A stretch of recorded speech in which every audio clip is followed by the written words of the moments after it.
We watch as our cat buddy, Saru, is pulled into a massive arcane crystal. For its hardened exterior, as if he were phasing through a solid wall. Moments later, his body floats within the crystal. His eyes glazed over, his limbs hang limp. He is motionless and still. Saru, darkness encapsulates you. You can feel your body limp and unresponsive, your senses numbed, and the connection to the arcane weave that you've admittedly somewhat infrequently been able to tap into as of late, completely and utterly severed. You can feel no arcane power. In this darkness, you begin to hear dissonant whispers, quiet and hard to make out. Many voices all overlapping in a strange language or simply uttered gibberish. They grow louder and louder, eventually overwhelming you with a constant barrage of alien white noise, and then silence. And then the whispers join together as one. And again, a voice speaking a language you do not know, but this time somehow understand. You hear in your brain the semblance of, there you are. Welcome, Saru, to the dream. Your servitude will be much appreciated. As your vision clears, you find your eyes wandering from one party member to the next, each standing on the other side of the blue fractals of the gemstone you are currently entombed within. In the room you now know is the cause of the divination blocking magic here within the keep of Briarwood. It's strange, Saru. There are many things about this place you just seem to know, as if you've somehow always knew them.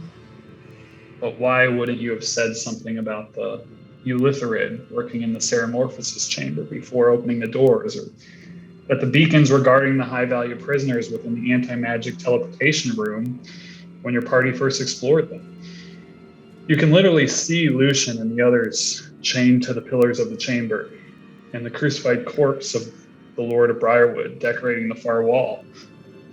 And what of the intellect devour experiments happening in the Briarwood tombs, or of the tadpoles being dumped into the sewers?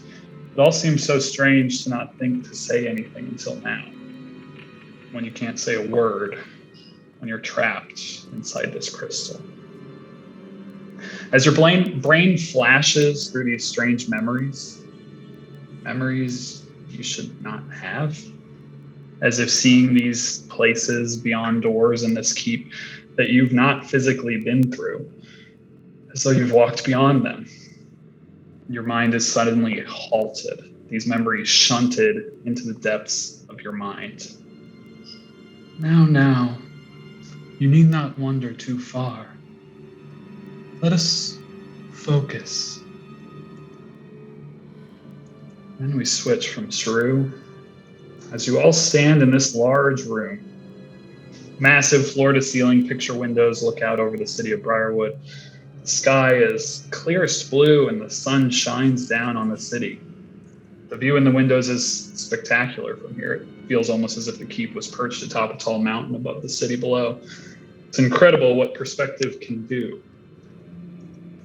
Those of you with high wisdom immediately realize something about the view is off and just doesn't make much sense. As well, it is storming something fierce outside, but this lovely view seems to show a warm summer's day. But it's likely your focus is upon Saru, who floats unmoving within the massive crystal before you, his eyelids fluttering ever so subtly. The game is yours.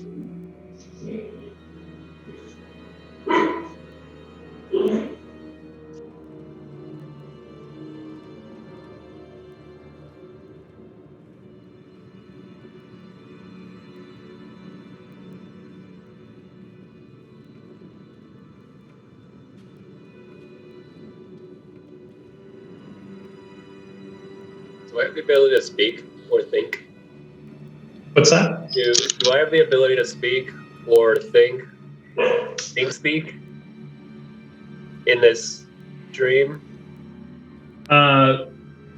Roll an intelligence saving throw.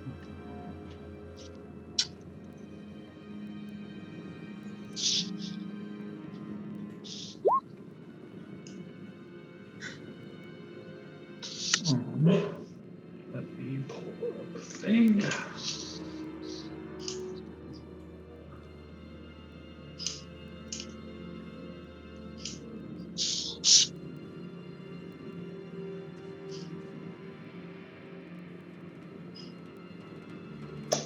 Yes. What are you trying to do exactly?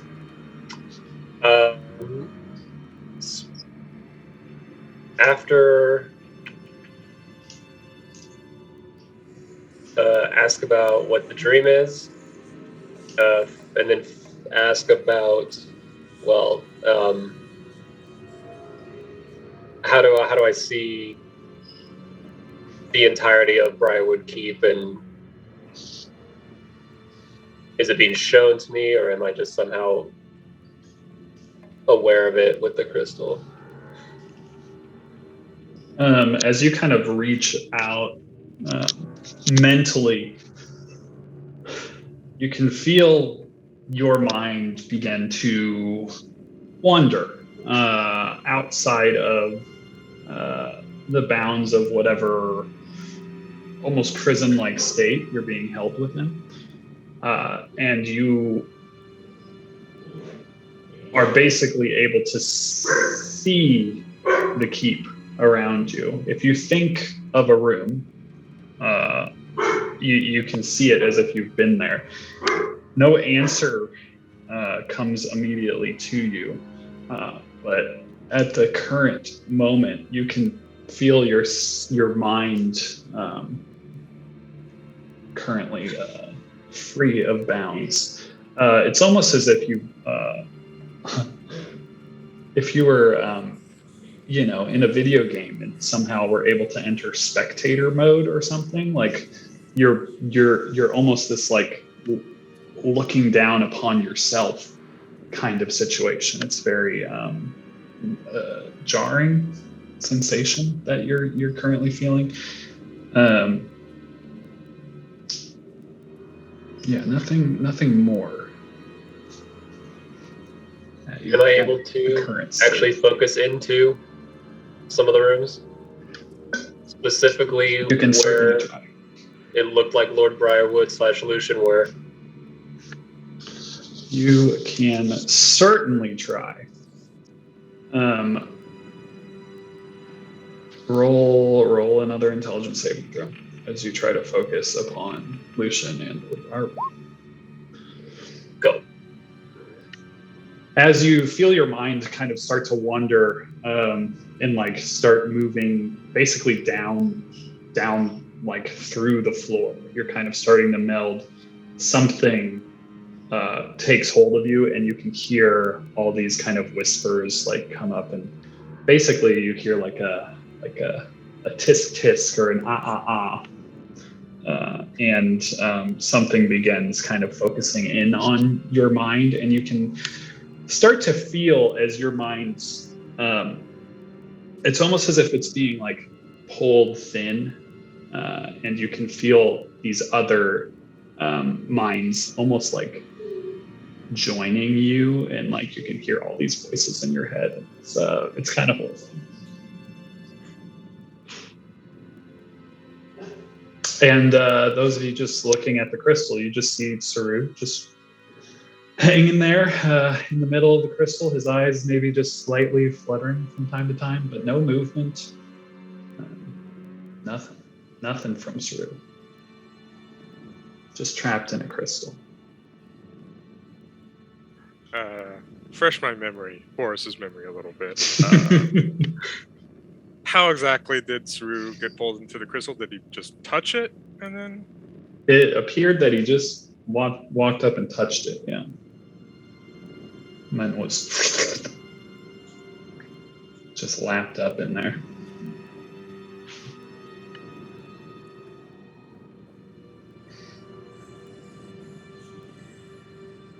Boris kind of stands there blank-eyed and then looks back and was like, everyone else saw that too, right? And Croft, for context, there's a bunch of electrical stuff Oh yeah. plugged into it. Good. Yeah, a velociraptor attempted to bite one of the tubes that was like coming out of the bottom of it and going into the floor. There's a bunch of tables with scrawled writing that no one can understand on it. There's like just random like strange books and all kinds of like basically weird futuristic looking shit all around here that doesn't make a lot of sense to people.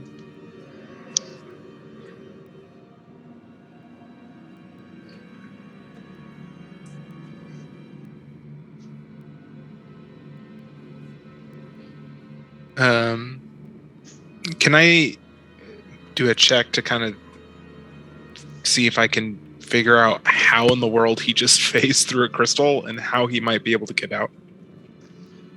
Yeah, you can roll an Arcana check. I knew it was going to be an Arcana check. I didn't really want to do it, but I'm just going to pull up my sheet. You know, I'm very wise with the Arcana. Yeah, I mean, you know that he phased through that crystal for sure. You just don't really know. Don't have more of a clue. Yeah. How to get out of it. Yeah, I mean, that's kind of what I thought was going to happen. the perfect roll. How about any luck kind of seeing the electrical wires, seeing if there's any more mechanical reason versus arcane reason, or a mechanical way of disrupting this effect? Yeah, you could roll an investigation check if you want. Get up in there, kind of look around. I mean, I'd rather do that, to be honest. A little more in depth, maybe. Jeez. Wow. Yeah, so Xerxes gets up there and starts kind of like looking beneath some of the tables, seeing, as this raptor like scoffs at this electrical wire that it could not bite into. And yeah, I mean, you can see that the wires are funneling energy. You suspect in one way or the other, but it's pretty alien, pretty strange. You're not sure how or why this is happening.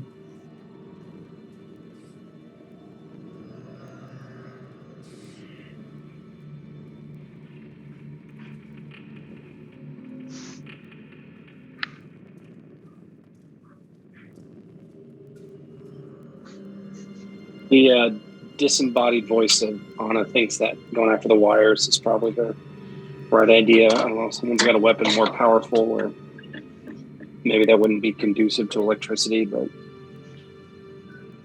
I don't know, Boris has a heavy crossbow. I don't know if you can just like shoot bolts into the wires for that thick and maybe like try to disrupt them or break them, but that's what the ghost thinks. I love a good ghost.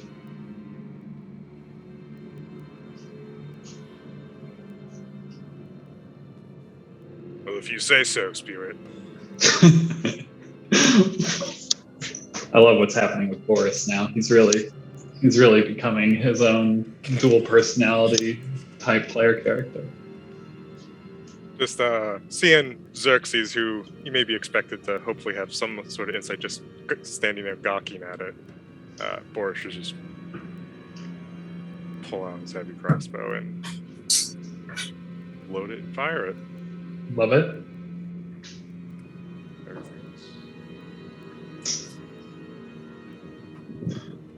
So you fire the crossbow, and it's not a hard target to hit, obviously, but you impact it in a way that like it just hits and ricochets off to the side, and you're like, maybe my very the small head on my arrow just isn't gonna find purchase in this thing very well, because it just ricocheted off and almost killed that poor velociraptor.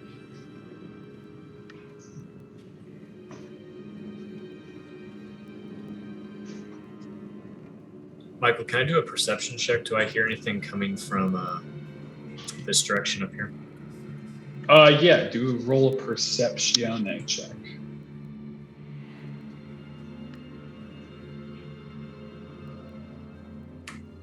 You don't hear anything or see anything up that direction.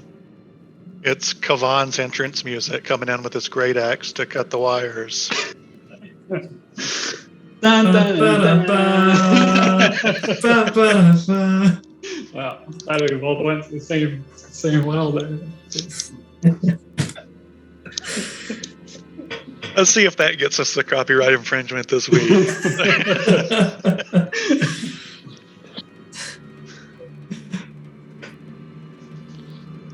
My roll 20 is frozen, but Sally would come up and just crack that thing with a staff. Shillelagh. Michael, since I wasn't standing there when this happened because I was, walking off exploring, can I hear them like trying to hit the crystal from where I am? Yeah. There, it's very. There's just this like kind of like humming, like this constant like energized hum, but it's low, and so like any sporadic noises, any like hammering noises, or the sound of Salig's stick bouncing off of this thing with that fine roll. It just sounds like someone like impacting, it's a crossbow fired. So yeah, it's just echoing through this massive room. You're in. Are y'all coming or what?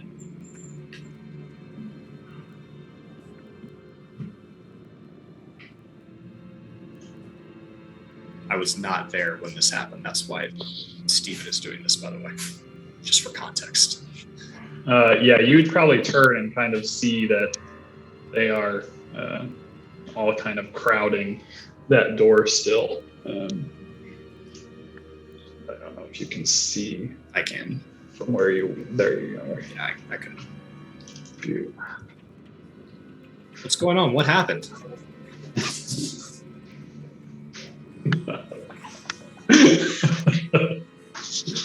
Oh man, you walk in the room right as the heavy crossbow freaking flings into the back of that poor velociraptor. Boris just executes it on the spot. He had 7 hit points left. It's so sad. I don't know what you did there, but I mean, Saru rolled a 4. I rolled a 1 and then a 4. Croft rolled a 2 and a 1. Steven rolled a 3. I have tweaked the settings here. Let me show you. When I roll, it'll be a 20 if I did it right. Oh nope, I apparently did it wrong. I'm just saying that run of rolls is not great. It's really good. It's really solid. How'd Sir get in there? What happened? What's going on? Touched something he shouldn't have. And we don't know how to get him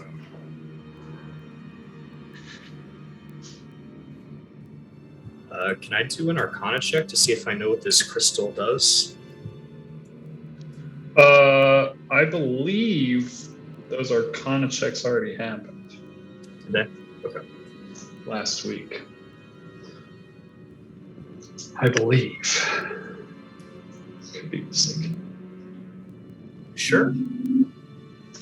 I think we investigated this thing before it was touched. I think. I don't think so. I could be wrong. I don't. I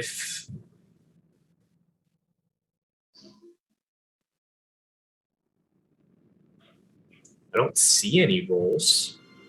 Yeah, that's surprising. I can tell you, like Steven was looking for the captain, didn't see him, turned, and that's why he was down at the other end. You're so right. Let's do it. Yeah, roll an Arcana check. Yeah, it really did just end with the combat and then somebody touching it, basically. All right, so Steven, as you kind of walk up and start looking at this thing, there's a few things that are immediately confusing. The first being how and why Saru is in there, that is a something strange, because like looking at this thing, you can tell that it's been heavily augmented, but is likely the abjuration source that is amplified to block divination magic. At least that's what this once was. You get the sense it's still doing that, kind of safeguarding the keep from divination magic, but you can also tell that it has been heavily augmented by alien technology by way of the Mind Flayers. Technology that you could figure out exactly what it's doing, probably, given the time to do so. But yeah, you know this thing is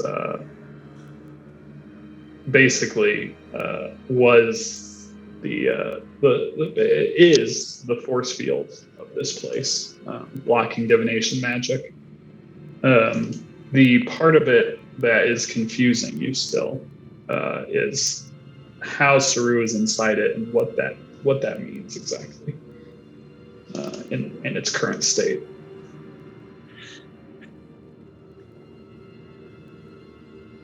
What do I... Augmentation aside, since I don't know anything about that, do I think that a dispel magic might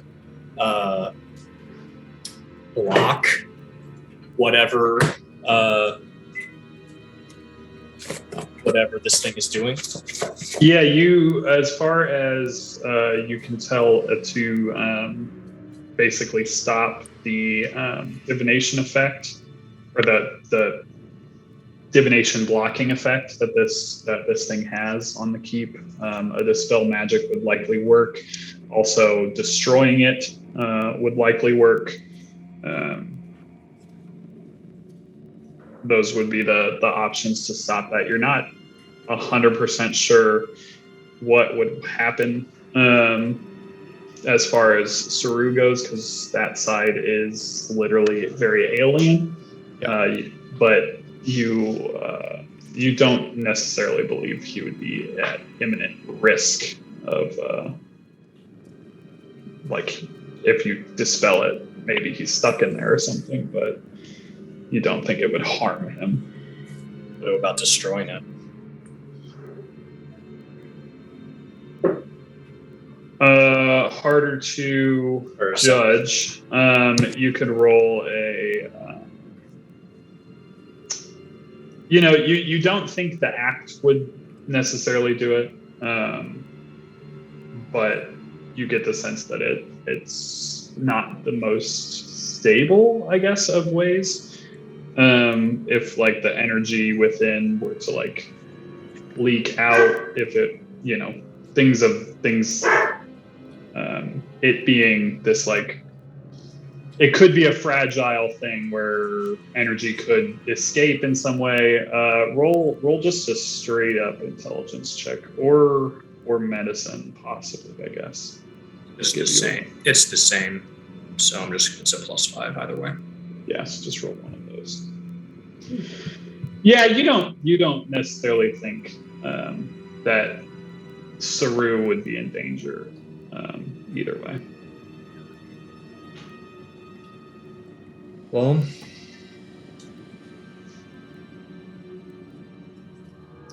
I have no idea how he got in there.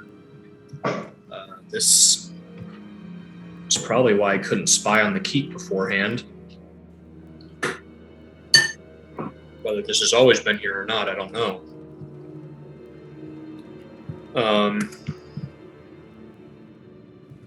I'm going to try and just cast a firebolt at the crystal itself.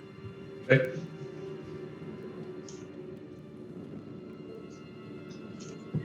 See what happens. Okay. So that is the most solid impact you have seen at this point. And that fire, when the fire hits it, you can see that the impact seems to do more than the flames itself. The flames kind of like lick off in a way that's reminiscent in mechanical terms as resistance. If I were to, put mechanics on it. But yeah, you can see that it like basically the energy within that's kind of glowing like shudders a little bit on that impact.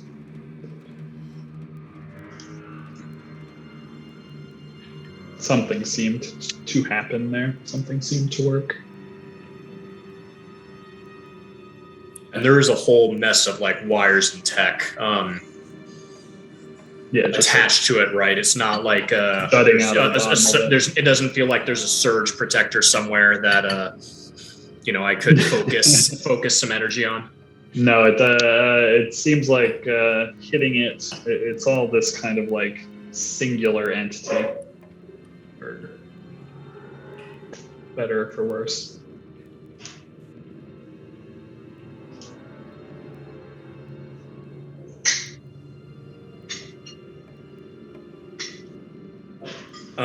Can I do one, whether it's a check or just something I might have already gotten off of my earlier checks?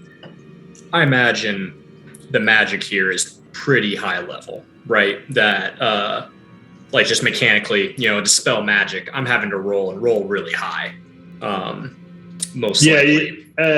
You get the sense that it would be a pretty tough thing to dispel, at least in full. Like there might be a lot of active effects happening concurrently. That would be hard to fully grasp.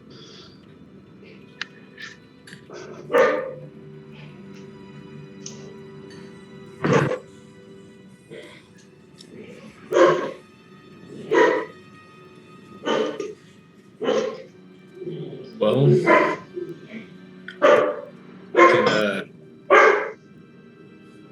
what is it, Cooper? Little Timmy fall down the well? Yeah, they got a rope.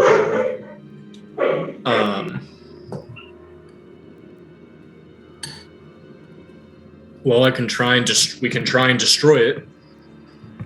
We don't know what'll happen. Saru could be okay, but this is obviously something I've never seen before. I could try and do some magic to maybe get him out, but this thing is pretty powerful, and if it doesn't work, I've wasted a high level spell and we still have to destroy it anyway. These are just normal tables, right? Or is there stuff on them? There's like papers, books, random things. It's all in a strange language. Sorry, that I think we might have talked about last time.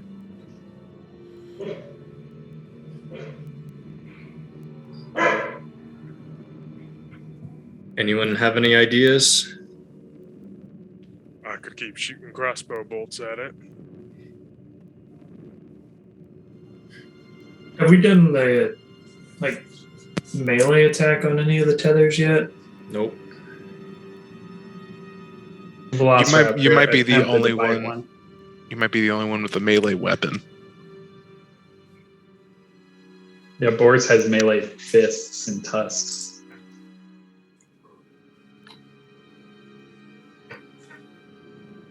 I hit it with Filiafe.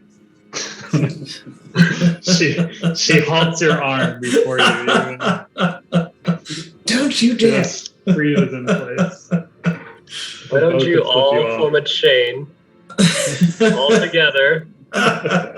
One of you reach in. No, that's what they want. It can't suck all of us in, right? Boris pulls on really strong to the door. We witnessed Saru touch the thing, right? Not a tether, but like the thing itself. reached up and kind Yes, of the touched crystal itself. Reached up and touched. I'm gonna try and send a mage hand into it. Okay. Since we're throwing stuff at the wall. See if I can grab through. The mage hand.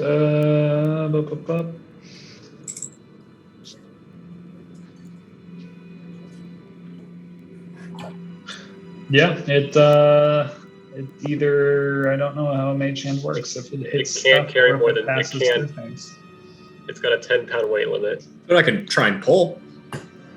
Yeah, it just kind of basically like it's hitting the outside of the thing, like it's just up against the crystal itself.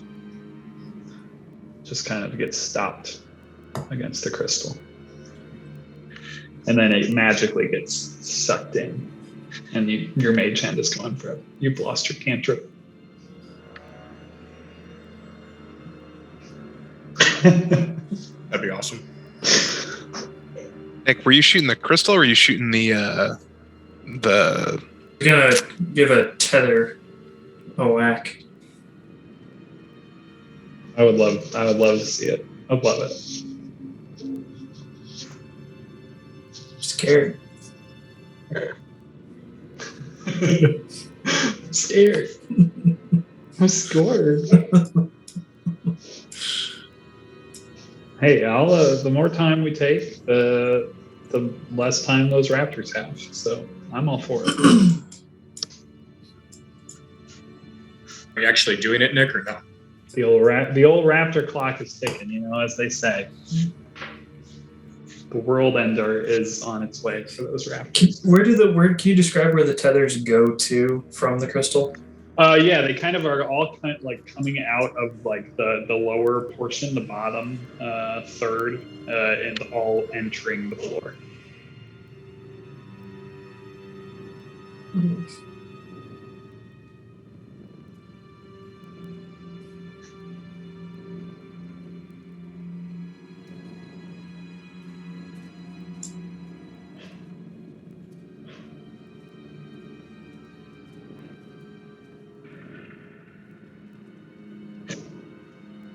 Are you doing it, Nick, or no?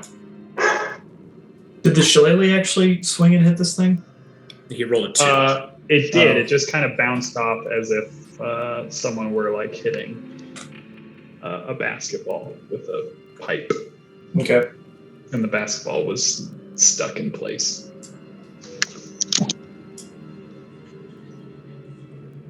Visually very good. What do the tethers appear to be made out of? Some kind of strange metal.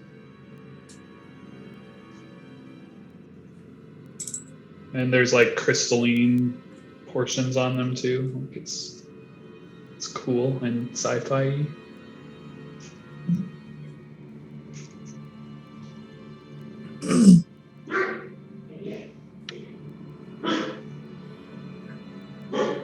Excuse me. I'm not gonna try to hit it. You're not? Nope. Okay. The raptor next to Boris alive still. Boris is that gonna Dave? pick it up. Yeah, it's alive. Boris is gonna pick it up. He's gonna try and press it into the crystal to see if it goes. It gets a little upset as you're rubbing it against the surface of the crystal. It does not phase into the crystal. Oh, that's interesting. We lose Will. What? Oh yeah, we. I didn't realize we lost Will. On the Zoom. Will is not on the Zoom. Is this his camera rock again? Yeah. I mean, he said his roll 20 was. Yeah, and he's off roll 22. Oh, but his camera is here. Interesting. Okay, well. Do you use a different computer for the camera? I believe he does, actually. Different computer, yeah. Recording in progress. Nice. I do not consent. I am publicly stating I do not consent. Anything I say or can do. Was there anything else happening in my little dreamland? Or am I just stuck floating and looking? All this is kind of happening concurrently. Okay. As far as they know, nothing seems to be happening with you, and as far as you know, nothing seems to be happening with them. But yeah, it's all kind of concurrent at the time being. You just made your checks before. Alright, well, I guess if no one has a sword to swing, then we just have to attack it. If only Saru wasn't carrying all those swords. Yeah. He could have handed one to Boris. You could swing one of those Mind Witness's eye stalk tentacles at it if you want. So they're pretty hefty, honestly. Look at those things.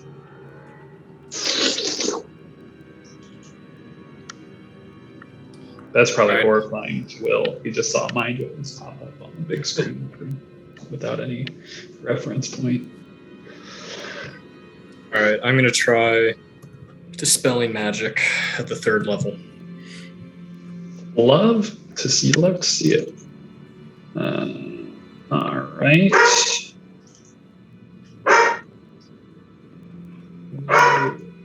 Thank you.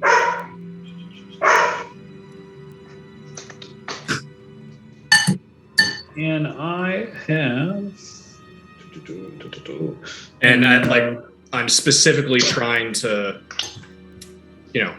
open it, get it to phase again. You know what I mean? Yeah, roll an intelligence check. What a waste.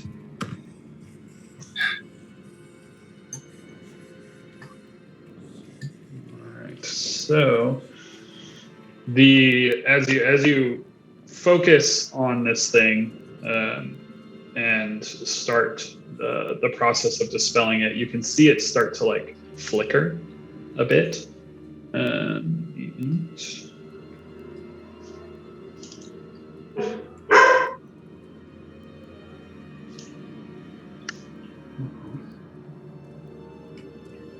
That's good.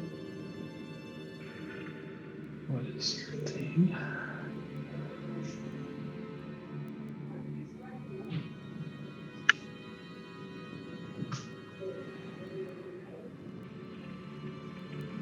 And the light inside just kind of shudders, flickers for a moment, and then dulls. And Saru, you kind of immediately snap your eyes open and are now just inside this space, this crystal, pretty much stuck there in place, as there's not a lot of open room around you, but you are completely sentient on the inside, Saru. And the crystal is currently not glowing.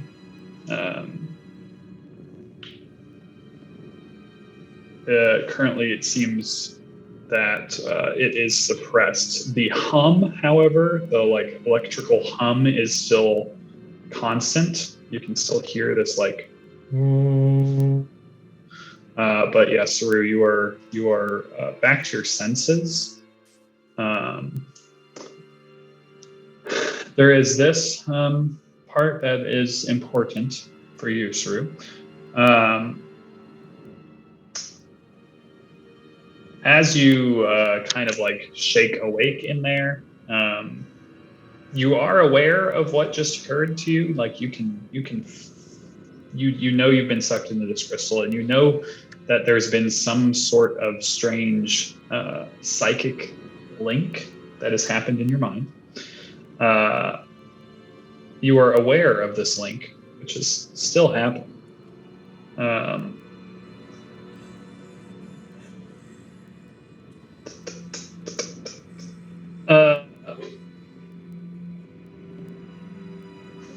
You also know that you can attempt to mentally overcome this link, but at the same time, you just kind of feel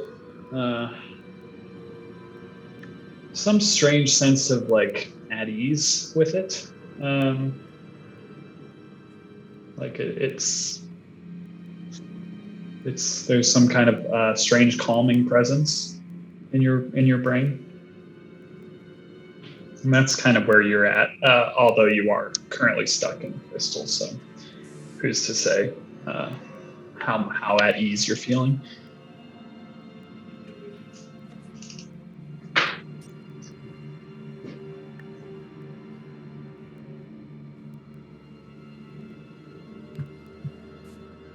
But you're no longer technically incapacitated.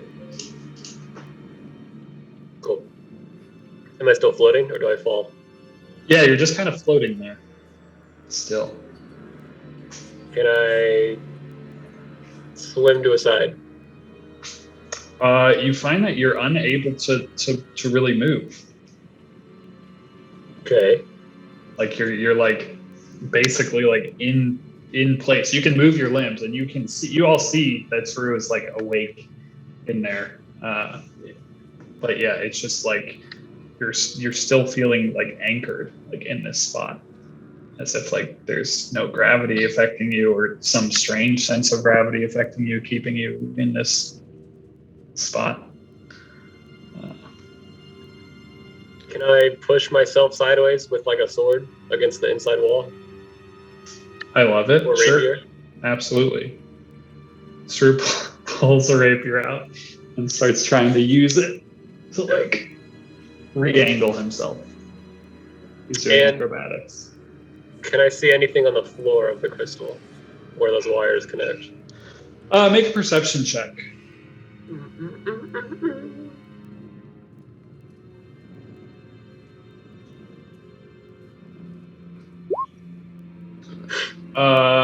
Saru, roll a intelligence saving throw. Oh man. Hey! Yeah, Saru, you can see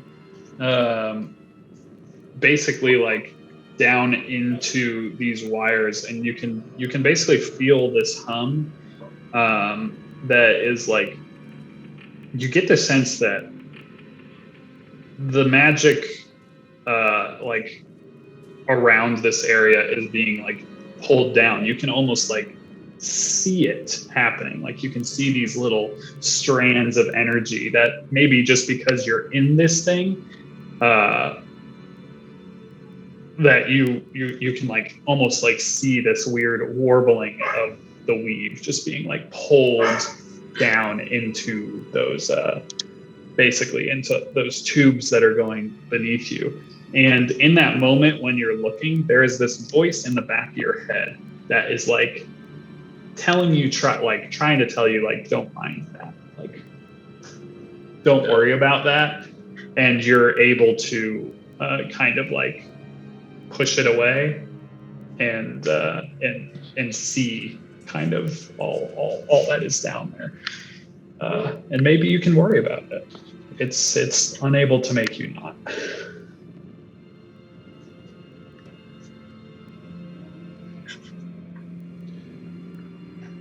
Since the light went out, is it still solid? Like if I touch it with my staff?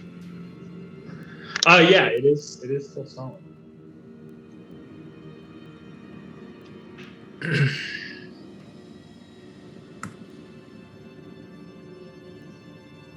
Smack it again. Big dumb person. Smack. I think that's the only move we have left.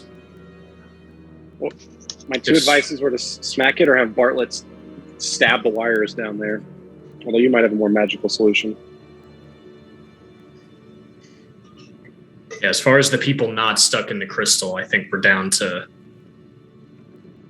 hit it again. You could try to push it off the base.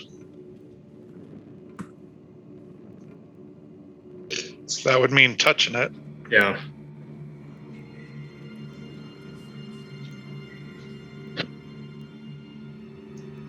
Get one of the rafters.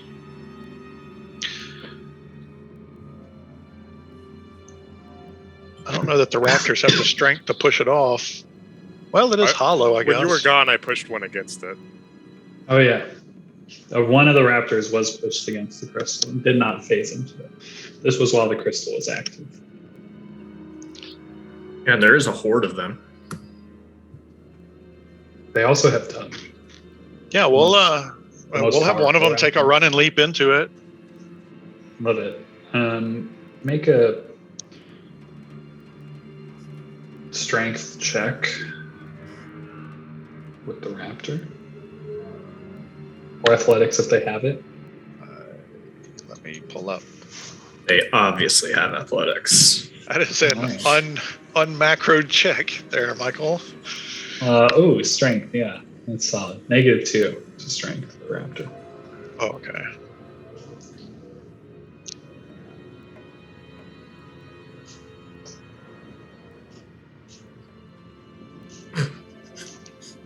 Great.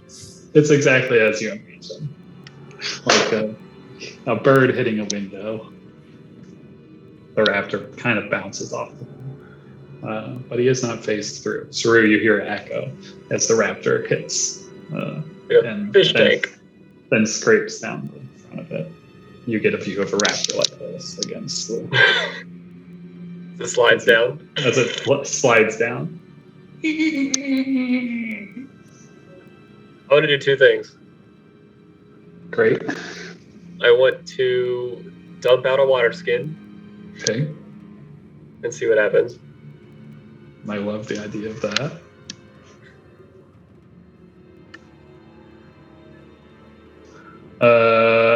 As you basically pull out your water skin and dump it out, the water just basically almost like a vacuum is happening behind you.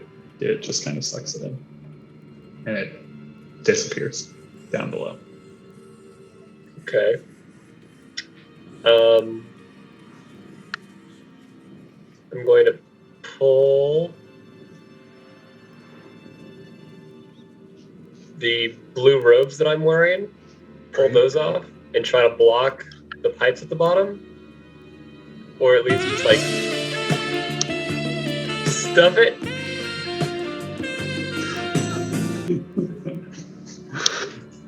Roll a dexterity check.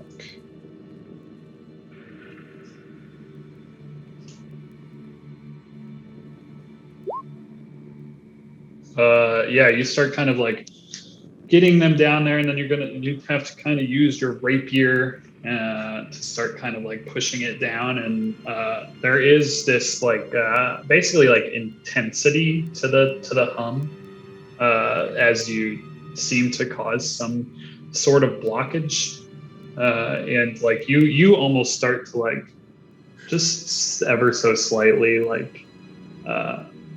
lower in the center there, and it doesn't take long before it's shunted basically to one side, and you kind of just end up back in that main spot. And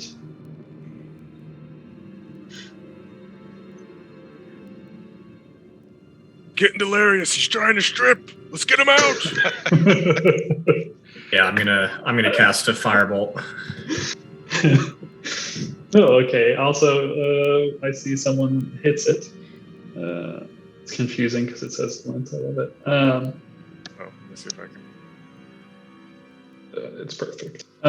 So as Boris reaches out and strikes it with his tusk and or fist up to him, it impacts this crystal, sending these shards just cracking out. It's almost as if he's hit this glass and it just spider webs all around, almost as if its defenses have been lowered, and it just shatters into hundreds of pieces. And Saru, you were basically just dropped in the middle of it all, and the crystal is I'll just do this because this is fun. It's dead.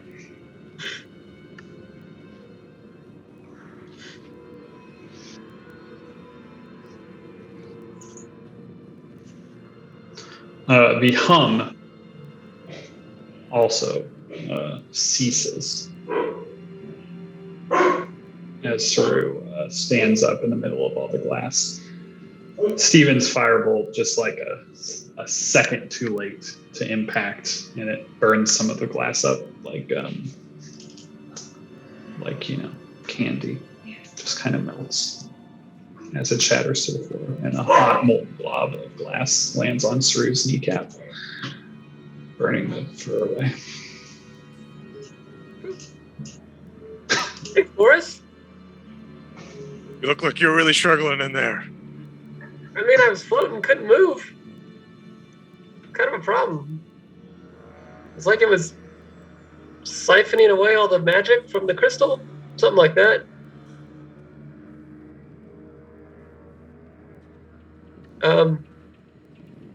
But we should go. I can remember the vision and everything, yes? Yeah. Do I have a pretty good layout of where we were compared to where everything else was? Generally speaking. Okay. Well, I think I know where Lucian and Roll an Briar intelligence. Roll an intelligence saving throw. Ah.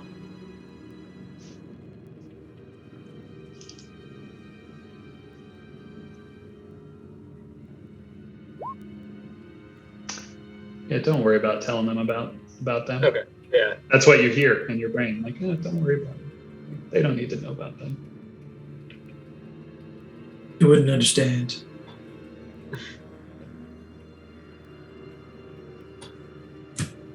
All right, let's keep moving then. We don't have much time. So Saru kind of piping up, saying like, seeming like starting to say something, and then just like almost as if he thinks better of it, and is like, oh, like, Fine.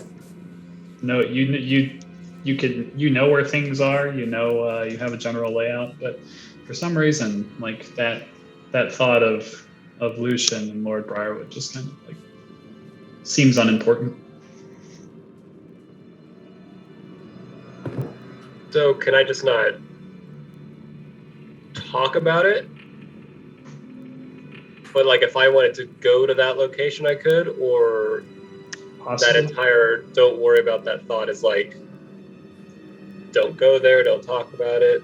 Yeah, it's more like like don't worry about that. It's unimportant. There's this odds of there's this voice in your head now that you're completely aware exists there,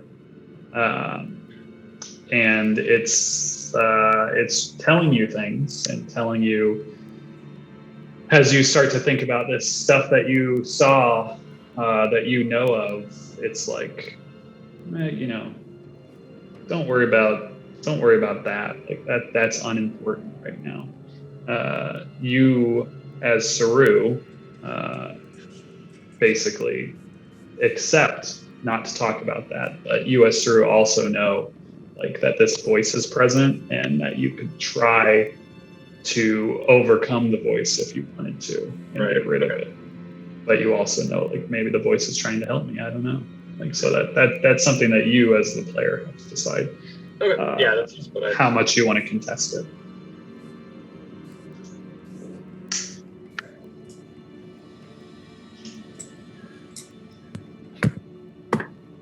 This is the dungeon that will never have me not prepare Greater Restoration for the rest of my Dungeons and Dragons career. 100%.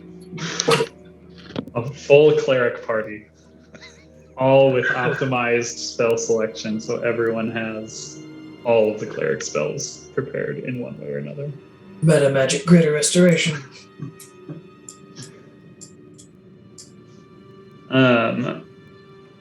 A few things as you guys get going. Saru, there is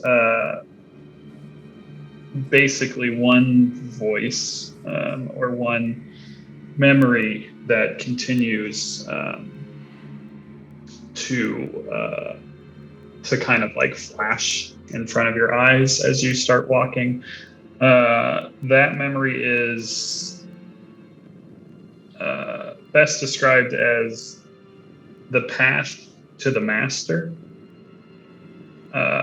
You can basically see yourself walking this pathway through the castle that leads to the master, quote unquote. And that's just kind of like constantly there in your mind. The second is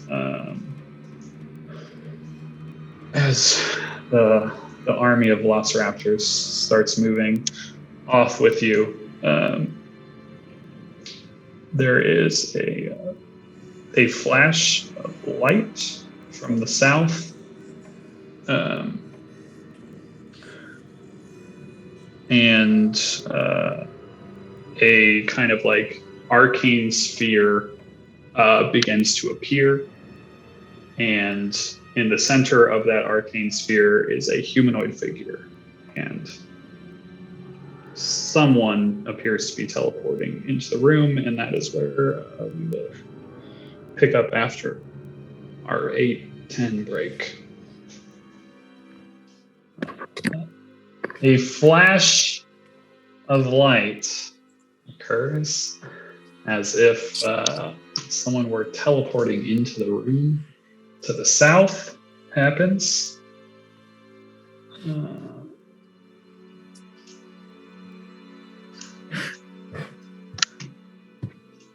And not even having to hit the roll for initiative button because I'm just a nice guy. A dwarven figure appears in a bit of a huff.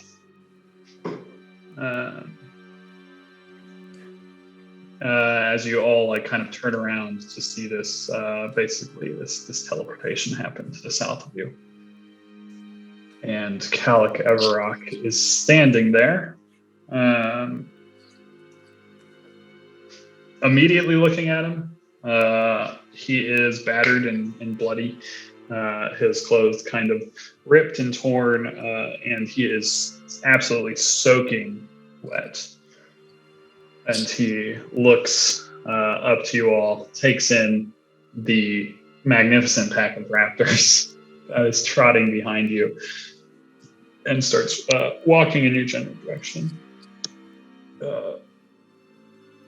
just leaving a trail of soaking wet footsteps. And he's kind of like looking around as he does so. You know, he takes in the mind witnesses that are just corpses on the floor, and like looks back into the room with all this basically shattered glass on the floor, and he's just like kind of like basically like looking about as he's walking up to you. Hi, what on earth has happened? I expected to find you in the throes of bloody battle, but by the looks of it, and he kind of like looks at you all, looks at the room. Seems like you just finished one. Nice job, and he looks back over his shoulder, shutting down the defenses. I literally just saw the field drop. And he motions kind of up to his eyes, which as he's like walking closer to you, you can see that there's this like kind of shimmering, almost like this holographic purple sheen over his eyes, indicating some sort of ongoing arcane effect. He looks to Steven. I would have reached out before dropping in, but it seemed foolish to waste any more of my reserves to let you know I was coming. The situation outside is rather grim. Many men are dead, and on both sides, the storm I mentioned is growing larger by the minute, and that portal in its eye is only getting further anchored in our world. I can't see what's beyond it, but it's something large, something sentient, waiting, almost stalking. I think it's just biding time before the portal is physically large enough, and possibly more stable. Needless to say, the resistance is all but scattered. That portal was enough to make even the most hardened soldiers shit their small clothes. And most of ours were much less than hardened soldiers. This is some real incursion level shit. A portal between worlds is giving me flashbacks to before. The source of whatever is conjuring that storm is emanating from the keep, so here I am. I hope to be some use of you here. We need to find out what's conjuring that portal and shut it down before whatever wants into our world is able to get through. Now, I see you handled a good portion. He motions back to the mind witness corpses. But what's going on in here? And as I said, like, you can see that he has been through the ringer a bit, been through whatever happened outside the walls. Seems to be equally as taxing to what you've been through inside, albeit vastly different experiences of the same battle, war, whatever this may be. And while he seems kind of grounded and ready and like present about himself, like there is a visible amount of nervousness to his speech or hesitation. And you all know that he's been rather forthright with you about not being much of a war mage, but he has survived thus far and seems to be ready. First, my patron, if I may. A lot of strange things are happening here, strange indeed. You distributed a letter when you were first looking for these band of adventurers. One was circled. Can you just remind me which one that was? That's in the Dune Dragon letter number 2. Cool. Well, I'm glad you were gonna. I was about to do something similar, so I'm glad I wasn't the only one thinking it. Hey. Well, it's of course it's none of you. It's the girl that never showed up, Isabel. Say, like, we'll bow. Bow a kobold's bow. Give you a nod back. I understand the want for caution. I saw two things masquerading as the Lord of Briarwood and Lucian out there. We saw something similar. We saw Lucian and Lord Cornelius. So it seems it can take many shapes. I can assure you I'm not an inky blob.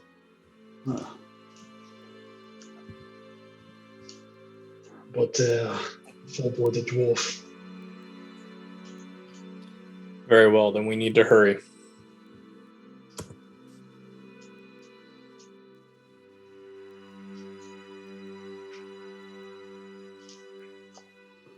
Where have you scouted? Where are we headed? He approaches and Croft, you should find that you, if you shift, I can't figure out where his character sheet is, but if you shift double click on his token. I found it earlier, actually. Great. Perfect. Where is it? It's under the NPC. There's one for monsters, and it's the only one I can see in it. What? That makes terribly no sense. Okay. I was searching for it because you can like search, and it was not coming up. Okay. For me, the monsters tab is huge, so.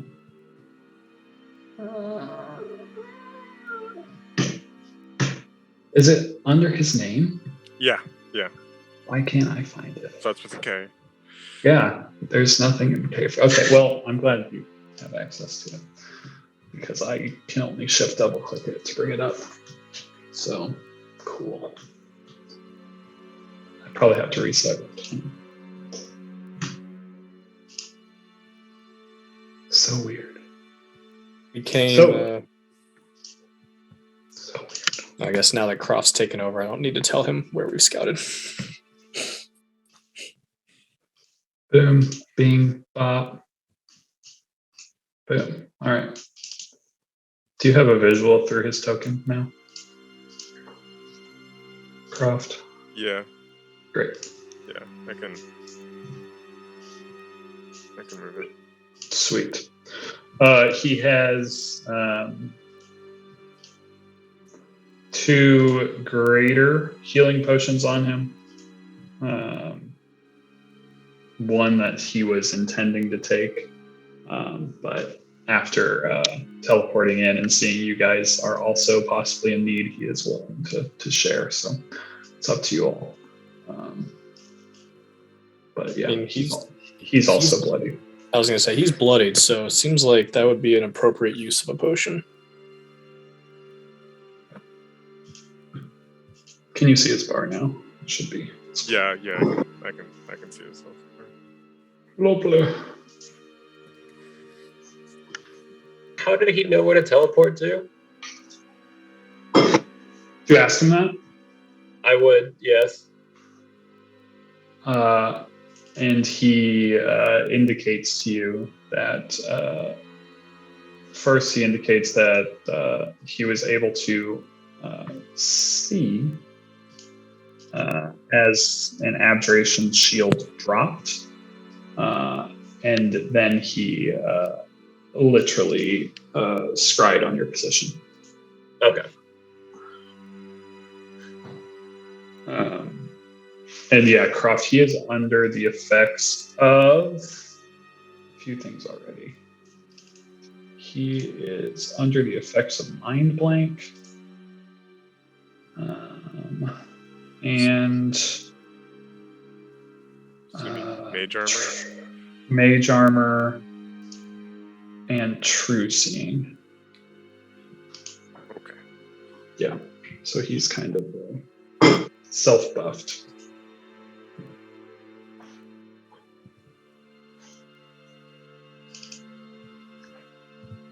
All right, which way, up or to the right?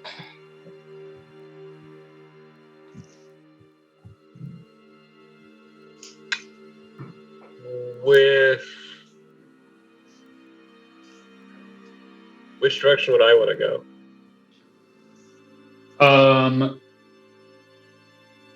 Sir, you have knowledge of a secret door directly to your right that has a staircase that goes down.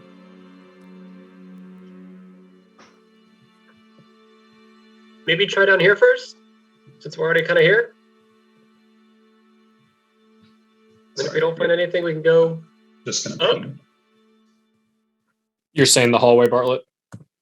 Yeah. Okay, yep. This, sorry, Bartlett. If you wanted the secret door, it's right here. I was talking about where your token was. Oh, I cannot see your ping? Oh, it was where your token previously was. My ping is low. Oh. By Xerxes. That's where, there's a secret door to your right there.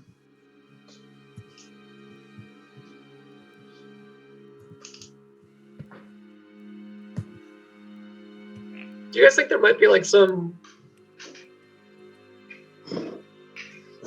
secret places in here? I mean, you've kind of found a couple. Is there anything on that wall that looks weird? I mean, you can literally like almost physically see it because you know it's there.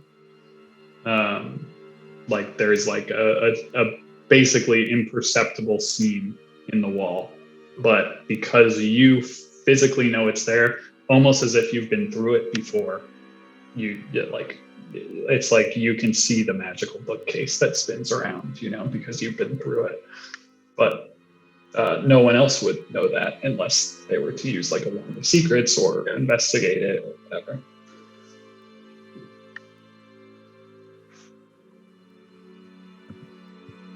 Have any of you guys ever heard of someone called the Master? The Master? Yeah. Why do you ask, Saru? I have this vision of me going to him.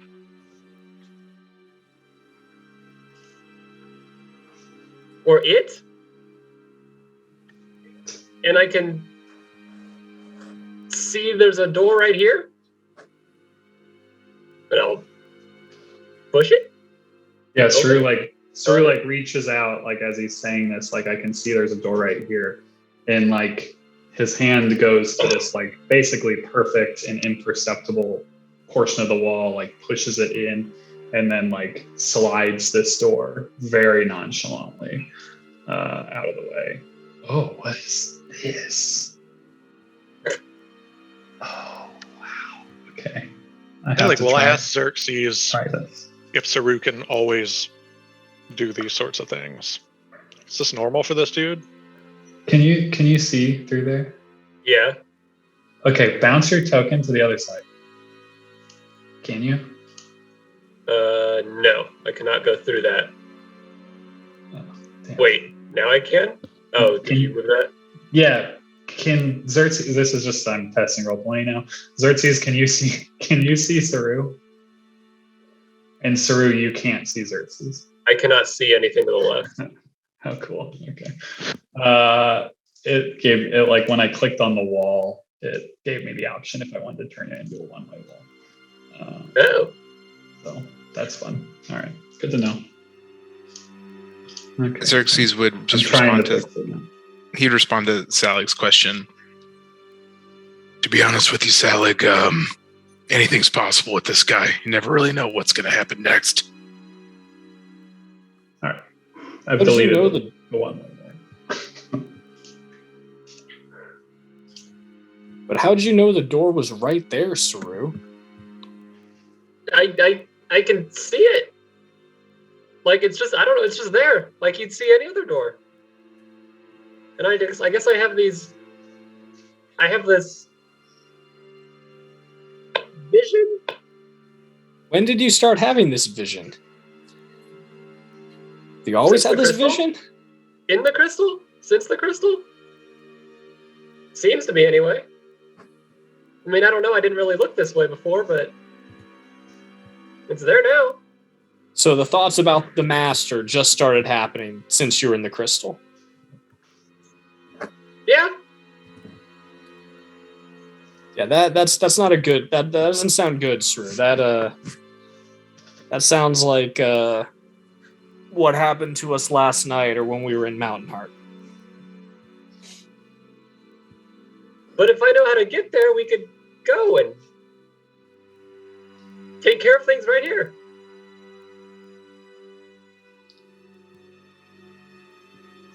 I mean, but isn't this the way it would want us to go?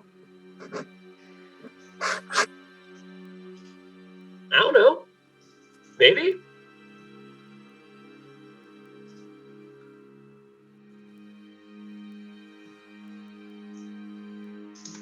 Michael, does does any of this ring a bell to Xerxes? Just with, I think I've had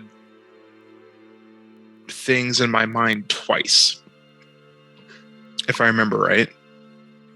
Once when we killed whoever that was in the mine, Lord Bulmer. Wolmer. and then another time, I think I died at one point, and I think after that, Yeah, there's some resemblance to Saru saying like he's hearing things. He knows that certain things now that would be reminiscent of that for you for sure.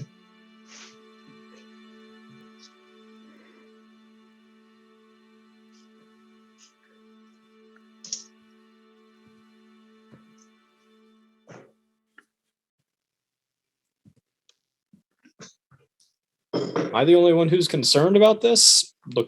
I'll just kind of look at everyone. Hey, do one of you guys still have one of those wanted posters? Or do we know someone named Telmar? Why are you asking about Talmar, Saru? Because I guess whoever Telmar seeks is waiting for us in that direction. Okay. I don't really know how I know that. It just kind of popped into my head. Okay, so yeah, you're definitely under mind control. Got it. Good. No, it's not mind control. Like, I don't have to go this way. Like, I can go over here. One thing's for sure, though. They know where we are. They know which way we're going. We should favor speed over stealth.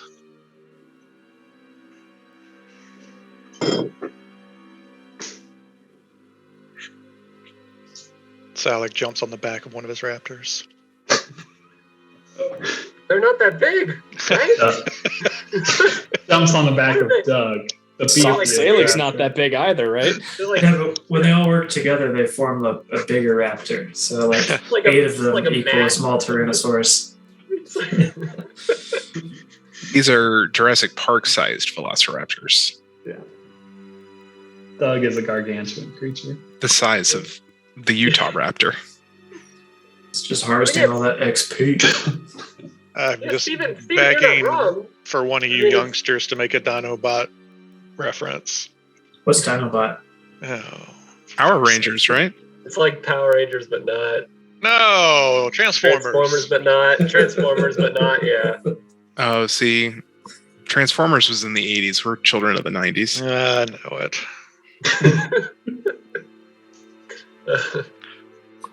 Yeah, don't get me wrong. Like, it's weird, but I can see myself walking that way. Can you see what happens at the end? That seems pertinent. No, I just see me walking down hallways and corridors. It's like I've been here before, and then I can see like this wall, secret door. So can you I tell don't us? know. Like I said, So can you tell us what is past the secret door? Like where we're going? can I? Yeah. Yeah. You see a stairway down that leads to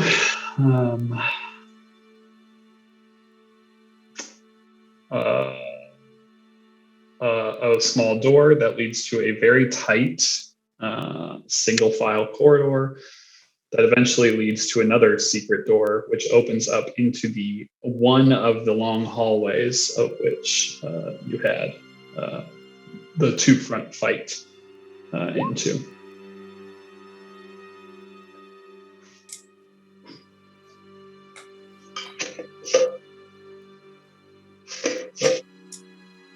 So yeah, I mean, I don't know. I don't have to go that way. I don't feel like I need to go that way. I can just see it. What I do feel like we should talk about is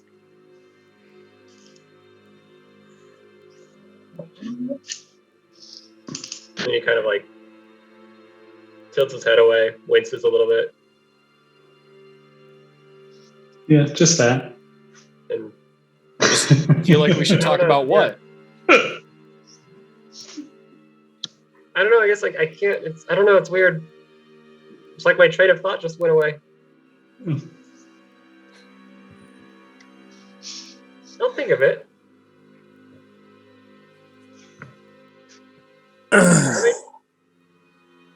Secret hallway to master.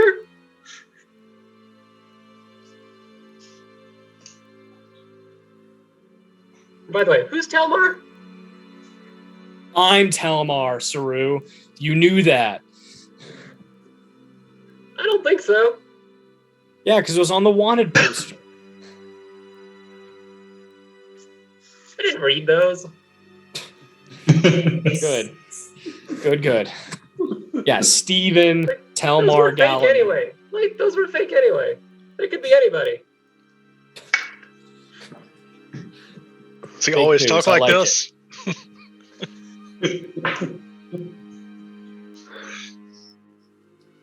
He may have hit his head a little hard coming out of that crystal.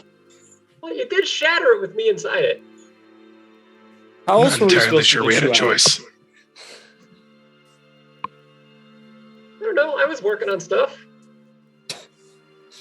Don't Everyone disagree flashes that back it is. to disrobing.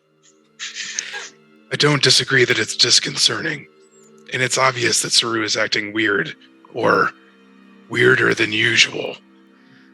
But we've kind of explored a lot of the keep.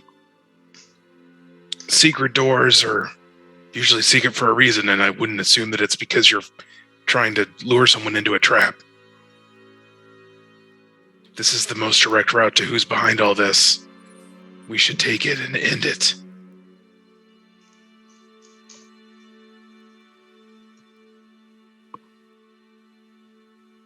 All right, let's go.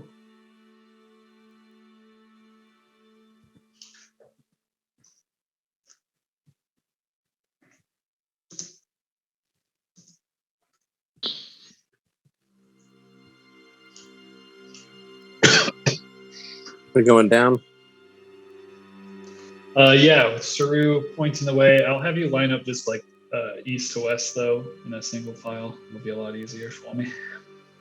I'm going to have the raptors half in front of me and half behind, by the way. Love that. And we'll be kind Want of to see where this bringing up goes the rear. first? Well, I'd rather them be hit with the fireball than me. I'm just putting you like this for now. Feel like the DM said narrow an awful lot in that description of the hall. Extremely narrow, As in single file. as in single file. But this is going to be easier for me, so.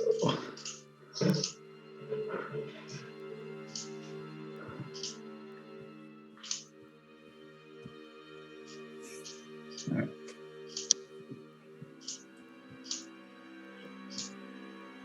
So you descend the stairs.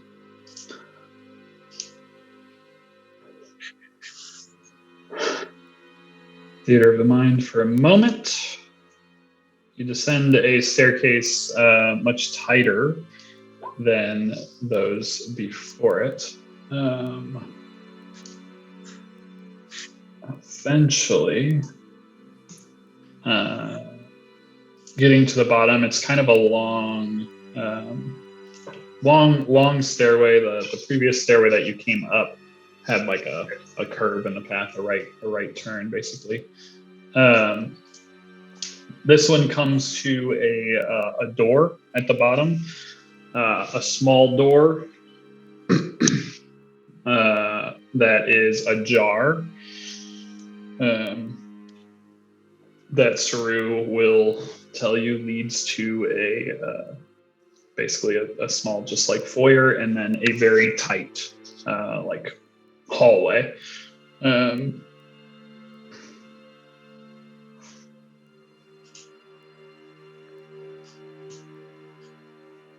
Saru, so is the master like? There's this voice like encouraging us to go this way, or? I mean, no, I just see it. Okay.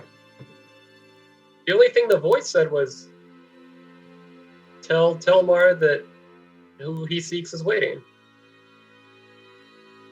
I mean, like I said, like we can go the other way. I don't feel like I'm being forced to go this way. I just have visions of me doing it. I gotcha. No, I gotcha. That, yeah. Like Will already said, the DM said tight hallway many times.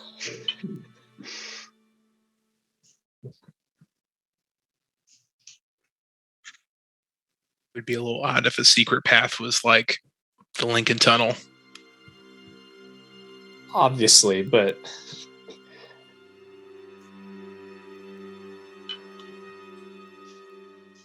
also feels like a good moment for an ambush.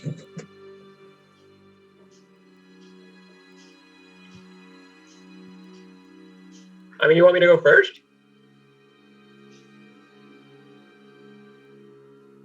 No, Boris can go first. So that's literally what he's here for.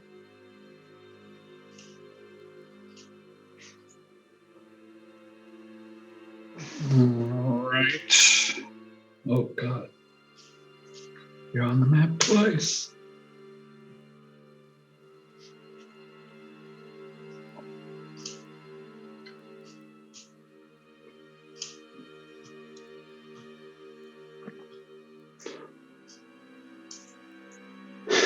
I've placed you in the corridor because it's just much easier that way.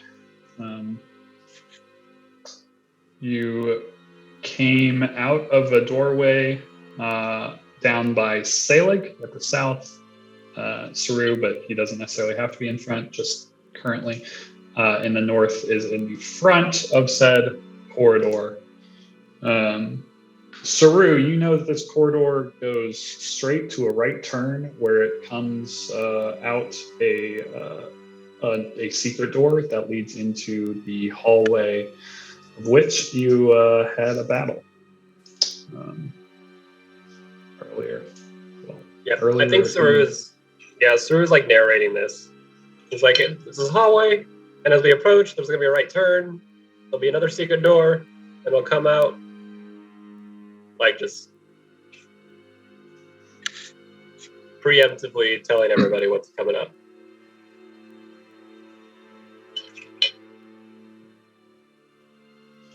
And then it'll go.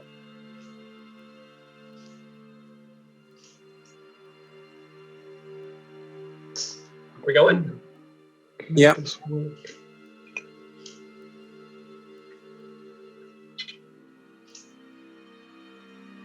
I don't know if that works.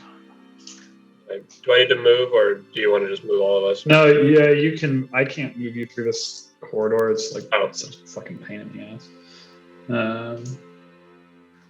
Not as a unit. I think explore mode is on, which means you should be able to see where you previously were. You just can't see if any tokens update in that area. Yeah. If that makes sense. That's a cool feature. Yeah, that's something that I've been wanting to make for a while. So Love that. Let me know Yeah. if it works. Yep, it's working. Beautiful. So this hallway that you're in, there are I've already piled the dead bodies,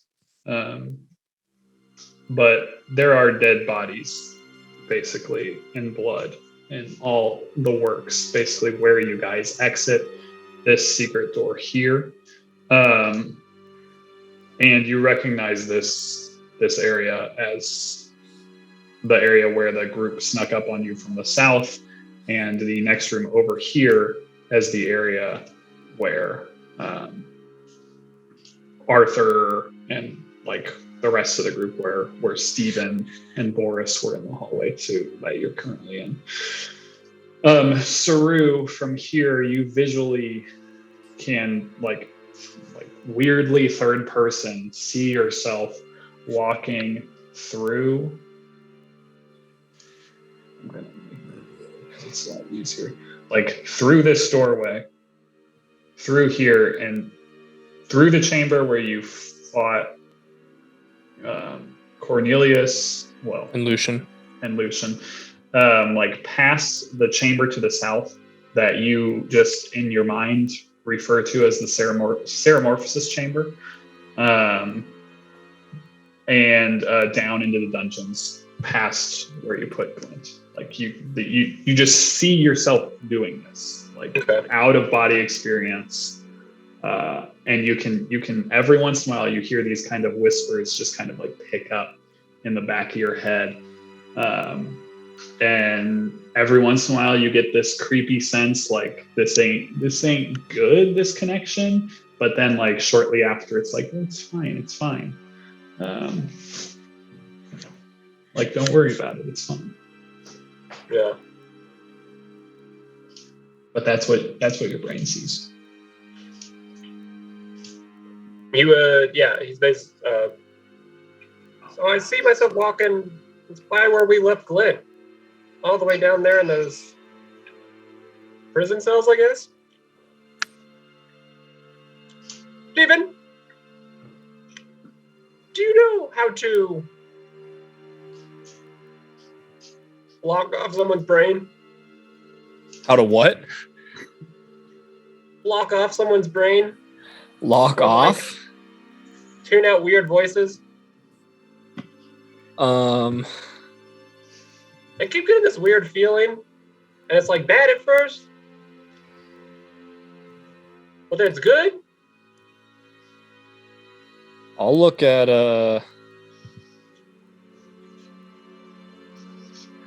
at Everrock, would non-detection possibly help?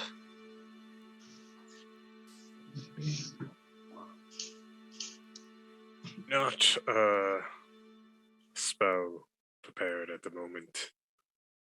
Yes, it is. Not from what I'm seeing. It should be, because you cast it on me like 2 hours ago. Yeah, that should be on his sheet. I don't know. That's the only reason I know, because it's a Steven third specifically level. requested. To level 3, right? Yeah.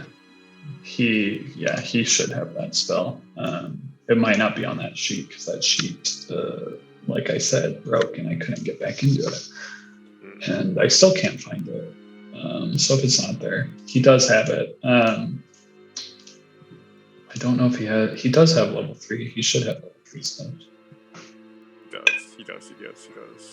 I don't know if that would be the best. So let me.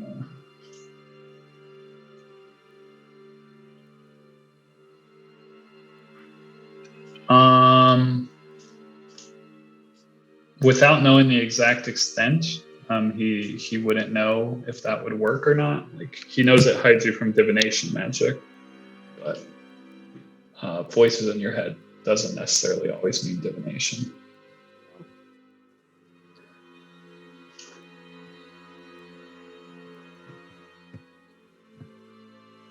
I know clerics sometimes have that power, but I think Salib was prepared for something different today.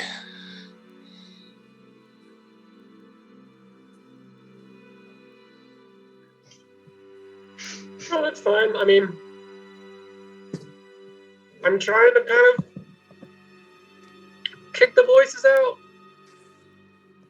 but I just can't.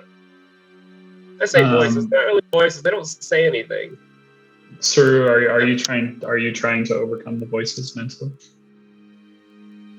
Now, Well, I was just like, I'm just like kind of telling them. Yeah, no, I'm just asking. That's what. Really, I'm trying to like see if anybody has like a way to do it.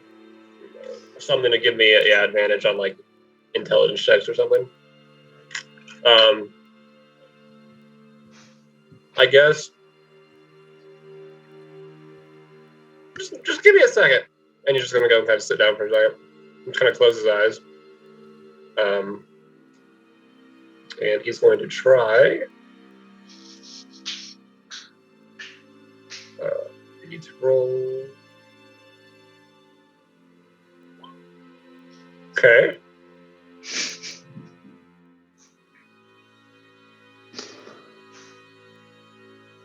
Damn it.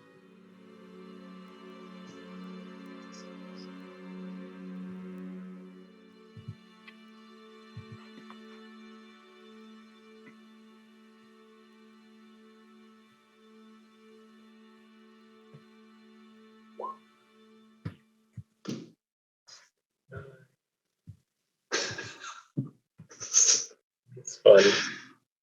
That's what I've done to myself. Sir's got a lot of things happening over there. Well, what he does, let's see. What he wants to, or what he's trying to do doesn't work, but he does heal himself. Well, that's good. Always use a little heal. So he technically feels better. And then he'll try to fight the thingies again. Your healing word whispered, but 8 points of healing. Still good.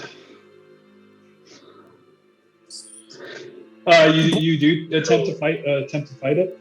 Yeah. As you basically like focus on attempting to overcome the voices, not necessarily trying to outwit and think deeper. Roll a charisma saving throw, which is still 13. That's really bad. Yeah, you are unable to break the link that is happening in your mind, and you are basically like forcefully instructed this time. Like, what are you trying to do, Saru? You're safer here. You're better here.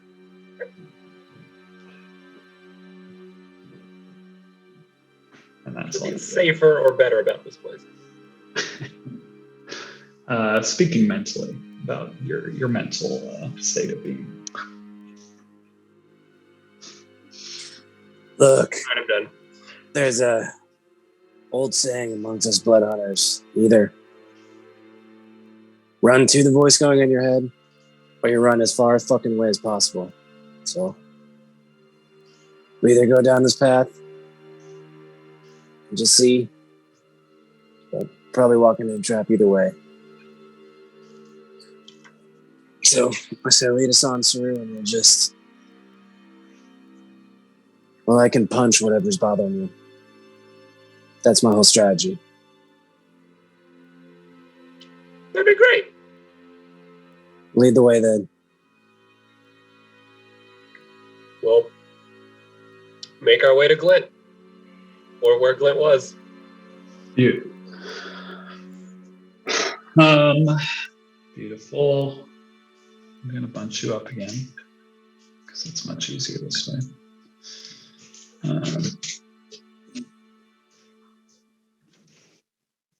You all basically go this direction, if you can see that.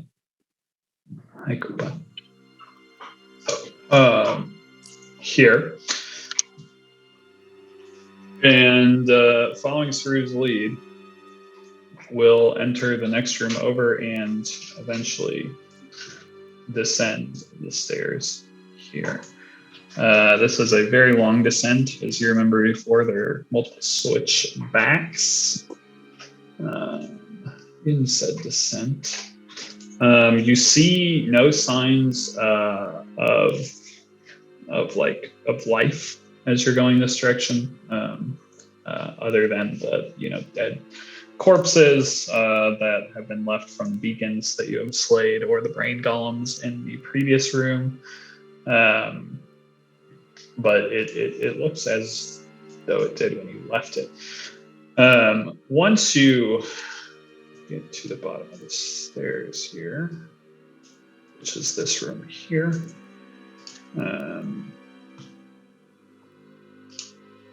you see that the doorway here is as you left it, open, and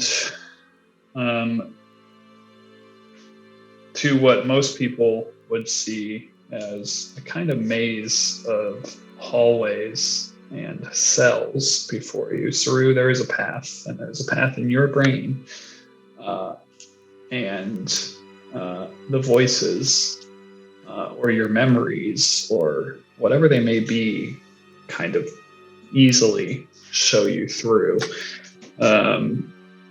the very tight corridors of dungeon beneath the keep vibes that this place is.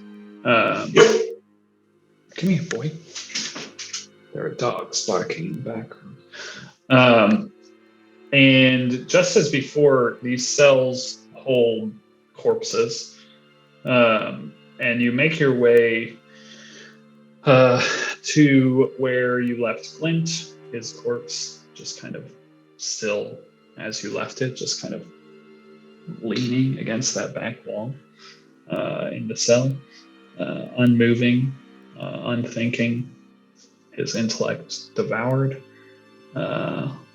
You left him there only 15 minutes ago, probably. I guess more than that at this point, because there was a lot that you've done. Can we ask Kalik if he can fix him?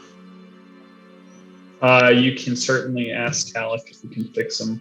Kalik, can you fix him? Kalik can cast confusion on him. Let me take a quick look through the spell book, see if I can resurrect someone that's definitely not me. One from playing no characters to 2 characters. Yeah. Calic, unfortunately, only has wizard spells and no spells that can reinstate the mind of poor Glint. But he knows a guy, maybe. He knows a cleric somewhere that could probably handle that. And he looks at Selig and he's like, "You're the druid here. Can't you do that?" Following a very confusing path, if you do follow through this place, you pass even more corpses, all of which have blood coming out of their nose, some coming out of their ears, some coming out of their mouth, nose, ears, all the above. Most look recently deceased in this manner. Some look like maybe they've been here a bit longer. And some look like their heads have been kind of like caved in and their bodies are much worse off. But all of them are behind the bars of the cells. A few open cells do exist, but a lot of these look like prisoners of which that have been here for a while or dead for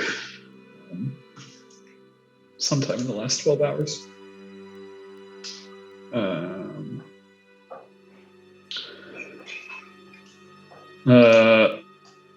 Eventually you are led to a staircase that goes yet further down. This one looks a bit different, more in line to the chamber where you fought the Eulitharid. That's Rue would refer to as the Ceramorphosis chamber. This one looks almost carved out of the wall. The doors look unlike the normal doors of the keep and look more futuristic, of this kind of like metallic substance that resembles adamantine. And the stairway is this kind of like white, like stark white marble stair that's just like carved out of the stone and rock of like the area beneath the castle itself. And it descends.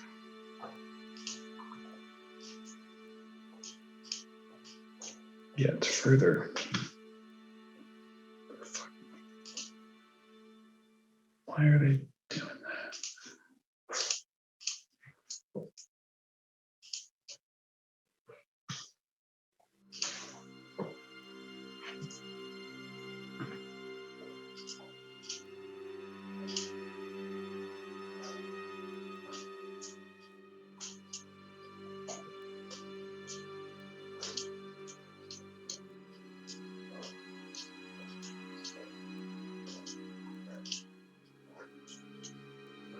Okay.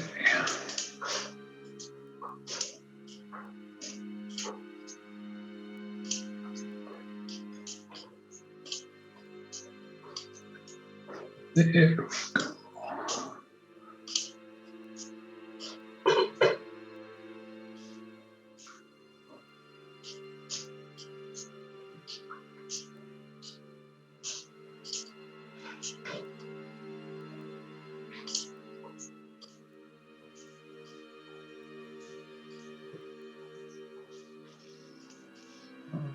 Okay.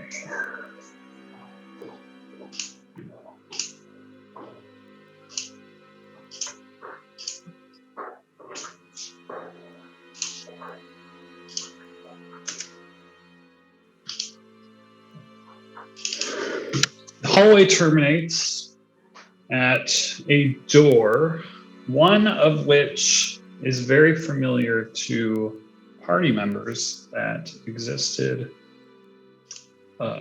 back in the early days, back when we saw Bray. These doors are like crystalline, almost like carved out of crystal itself. They look translucent, but they are completely opaque. So like it's like you can see this like dim light kind of looking like it's trying to shine through this like crystalline door. You'll remember the doors beneath Gray had carvings upon them in a language that you did not understand, though the runes in your brains that some of you may remember still, they look actually similar to some of the things that you maybe saw on the books or the scrolls upstairs, just this weird, almost alien looking writing. These doors do not have any runic writing on them. And you'll remember some of those doors you could not get to open. Others, all you had to do was physically walk up and touch them, and they vanished in front of you, and you were able to just kind of walk through, and they reappeared behind you in a very unsettling nature. But that's what you see in the double doors before you. To Boris, it looks like a fucking weird ass door.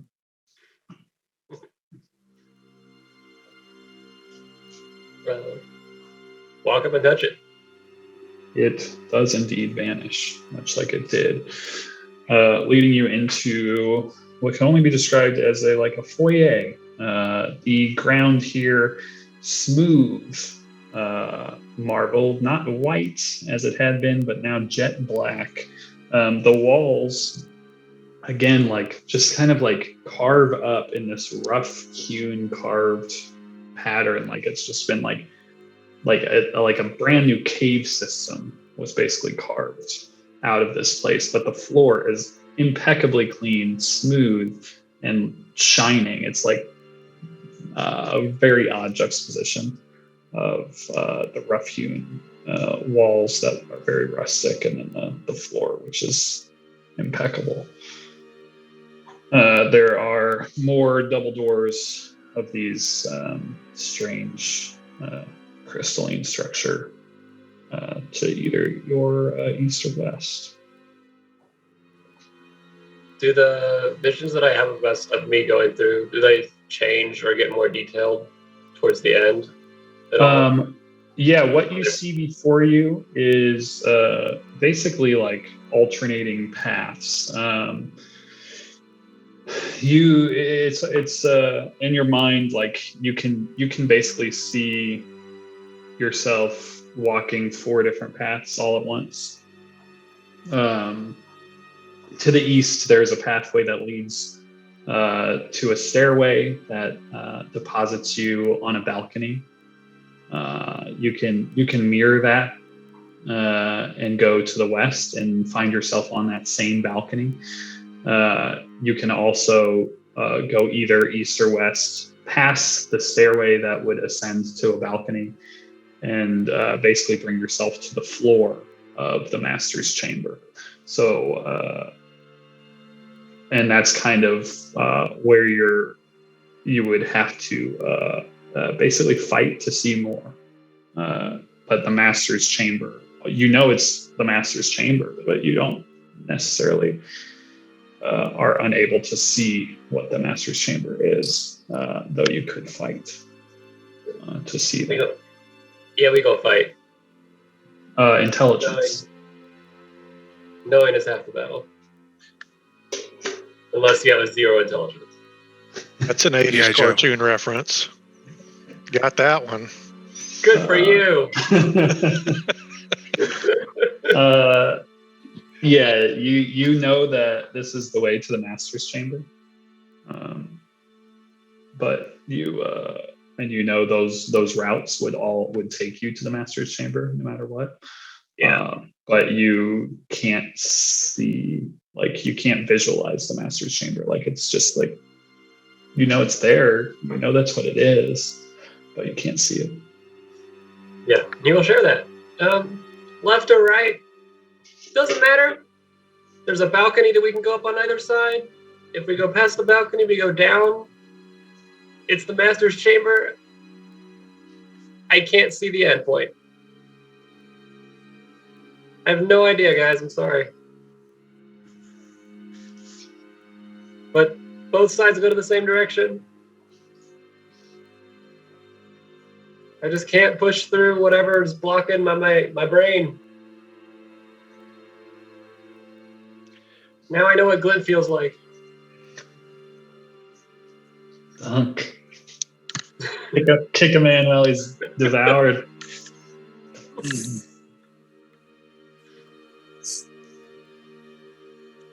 Well, if we're gonna rid you of whatever's infecting your mind, we should probably go to the chamber. Just be ready for a fight. Not that we expect anything differently here. Saleg's going to take out a copper coin from his pocket and flip it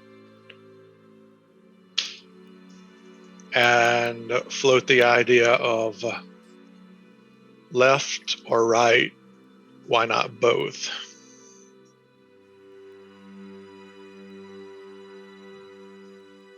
You want to split up? If they go to the same place, it's an option.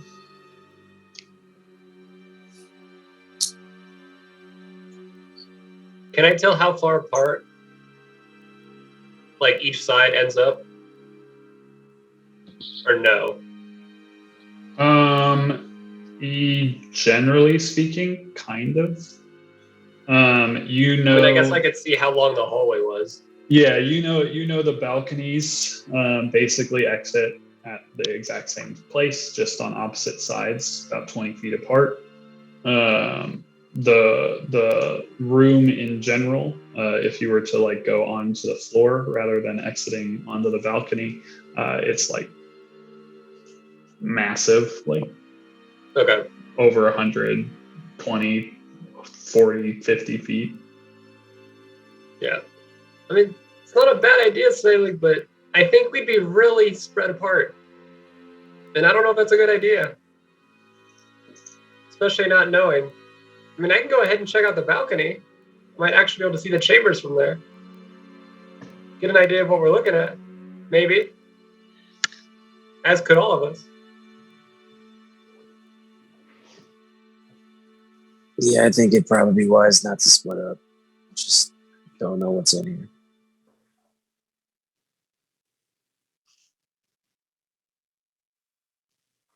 So, Open these left doors and head up to the balcony.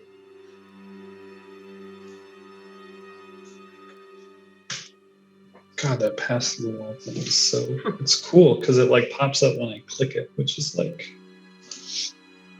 really kind of nice. Don't have to dig for it. So yeah, Saru, as you kind of approach that direction, you know that there's a balcony to your right, doors here that lead to stairs that go up, that lead to more doors that open onto the balcony. And you know that continuing forward and going to your left takes you down to a long hallway that leads to the floor of the master's chamber rather than the balcony of the master's chamber. And that's kind of the extent of your brain, unless you want to fight it. I was like, I don't know how often you'll let me do that. So depends. I think depends that, on what I you're think trying to do. I think at this point he'll just go up through the balcony, or at least towards the balcony, to see if you can actually see anything visually. Again, these doors are the crystalline doors that when you touch, they just kind of vanish before you. And there's a stair moving upwards. Are the raptors following? That's a good question. The raptors are indeed doing whatever Sailor wants them to be doing. Yeah, they're all bunched up. Like, you don't have to bring them every time I move, but I'm trying to keep a few in front and a few behind.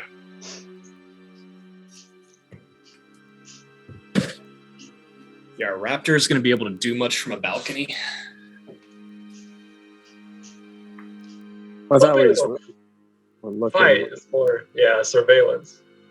Okay. Because this should give us a view of the entire room below, which is where we'll end up anyway. Which I we just can imagine see. I imagine the fight's going to start when we hit the balcony. Yeah. I mean, I can go by myself. These raptors. Oh god. So I'm the one that, I don't know. I think They by might be yourself's expecting. a bad idea. I'm not anti-balcony. I'm pro us going to balcony. I was just pointing out, like, will the Raptors be able to have much utility in said balcony? That's all I was asking. Balcony. Uh-huh. I'm thinking like small little like theater balcony that's got like 2 chairs that someone's sitting in. Are we Mhm. talking like wrap around room balcony? Why don't you roll an intelligence saving throw? So I don't even know. Okay. You know it's a balcony. Okay. Oh, I did it! Drew, you know that the balcony is 20 feet above the main floor, and you know that the balcony goes around the entirety of the room, on the outside of the room. You know the balcony is 10 feet across, like where you can walk upon it. You know, from above the balcony is 40 feet before the ceiling comes into play, and you know there are basically 2 main platforms on the balcony, where like you can observe the lower chamber like from an extended portion, not up against the wall. Basically, there is 1 platform to the north and 1 platform to the south. Okay. Relays that. Guys, I broke through! And you I get the guess. sense that the voices are not pleased with you. And whatever's in my head's still angry. More angry. They don't like that I can see. Balcony wraps around the room. There's 2 little kind of planky things that you can see. They kind of jut out. But like Steven said, there's room for a fight up there. If there's anything up there.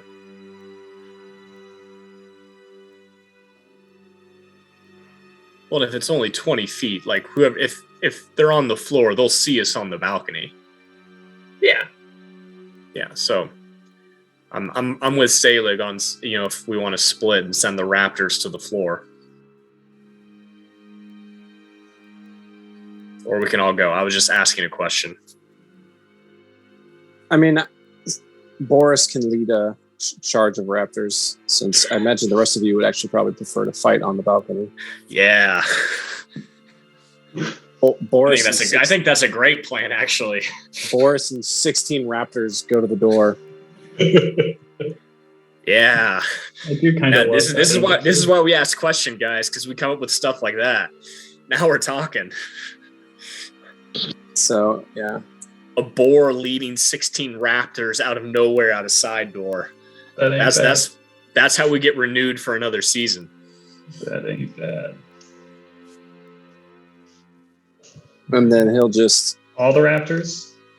give me all the raptors. All the Then raptors. Let me make sure Doug is. 20 feet is right where a fall could, in theory, kill them. Yeah. 2d6. Some of them might, but some of them won't. So basically, Boris says like, "Give me a minute, and let's just like try to like time and listen up," or just be like, "Hey, I'll wait a minute, and then you open the door, and then he'll try to listen." But Boris will open the door after like 90 seconds, maybe less than that. He hasn't heard anything. Love it. I've almost got all the raptors. There's so many. Boris and the Raptors, my favorite band, make their way to the door. The rest of you make your way up the stairs, giving Boris time to get there. You're kind of standing in this quiet. Are you all happy with your positions in the stairway? He asks. Or I guess, Yeah. Steven, you could probably tell me when we're going, right? Is your message going to make it that far? Oh. Yeah, I probably could. Yeah, why don't you just tell me when we open? Solid. Good plan.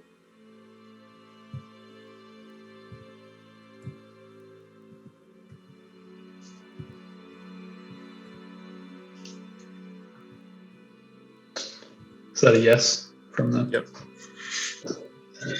Okay. Oh. As you wait in this quiet, listening to the little trots of the raptors trotting away, Saru Xerxes kind of up against the top, listening, straining, trying to hear into the room. The rest of you readying yourselves at the bottom of the stairs, caressing the camera rock as it is always along for the journey. We slowly kind of crop in on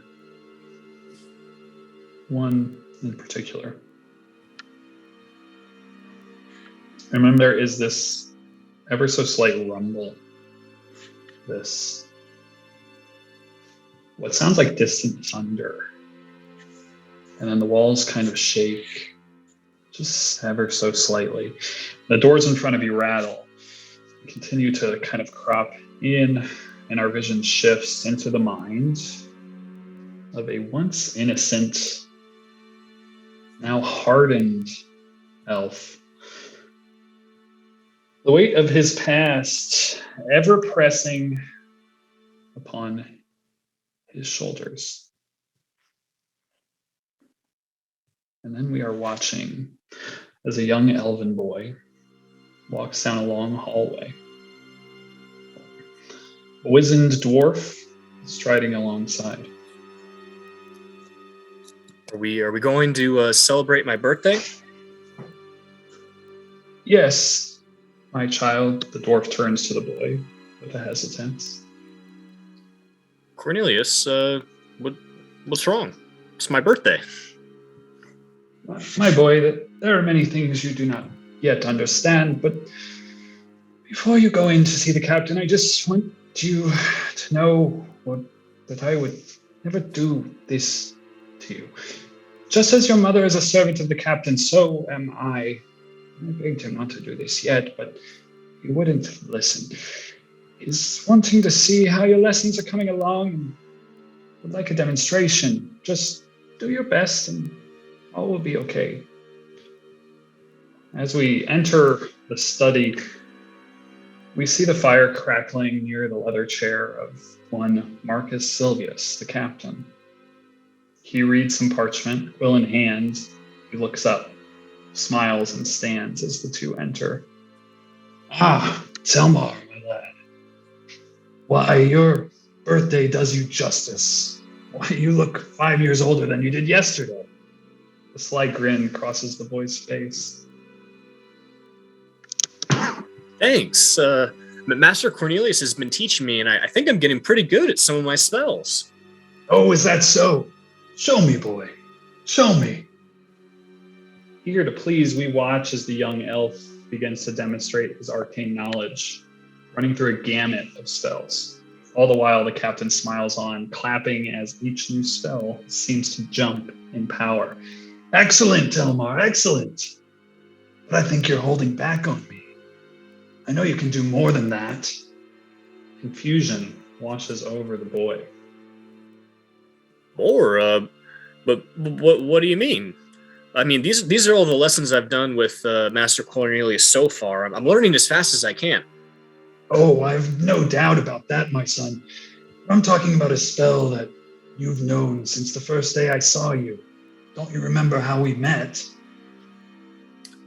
No, I don't remember much, sir. I know the story you've told me about how you and your men saved my family from the orcs, but all I remember is screaming and running. I don't think I knew magic back then.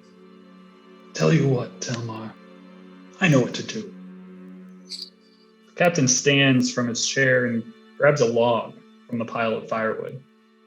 I'm going to throw this log into the fire, and after I do it, I want you to concentrate very hard and see if you can make the log come out of the fire on its own, right back into my hand.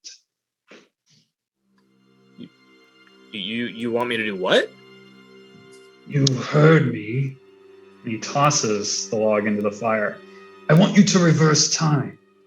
Bring the log out of the fire, back into my hand. I don't know how to reverse time. I'm only just beginning to learn magic. Do it now, Telmar. Turning to Cornelius, who is standing next to the captain's guard, the old dwarf doesn't motion or say anything to Stephen. He just stares blankly back, shifting his eyes towards the ground in shame. Now, Telmar, the captain shouts. Not sure how to do this impossible task, the young boy turns towards the burning log and reaches out his trembling arm as he concentrates all his thoughts and energy on trying to return the log to the captain. He begins to shift uncomfortably, realizing he can't complete what he's being asked to do. Finally, the dwarf speaks up with a whisper. Sir, I told you, this isn't something that can be commanded at the snap of a finger. He has so much more to learn before he can begin to understand. Nonsense! I know what I saw. You yourself told me the boy has tremendous capabilities. If we're going to win the next war, we need to be ready.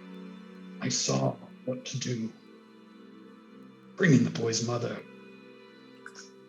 In a flash, the doors fly open, and two guards enter, dragging an elven woman behind them. Her hands bound by ropes, confusion and fear over her face as she looks to the captain, then to her son. The captain calmly walks over to her, releasing a small knife from a sheath at his side, and placing it firmly against her throat. Wait, whoa, what's going on? Mom, no! Telmar, I'm going to count to 5. If you don't make the log jump out of the fire by then, I'm going to put this knife through her throat. No, wait, no, 1, please, don't. 2. Stop this. This isn't the way a wizard learns. 3. Desperately turning towards the fire, the boy extends his hands towards the log, struggling to handle the intensity of this hopeless situation.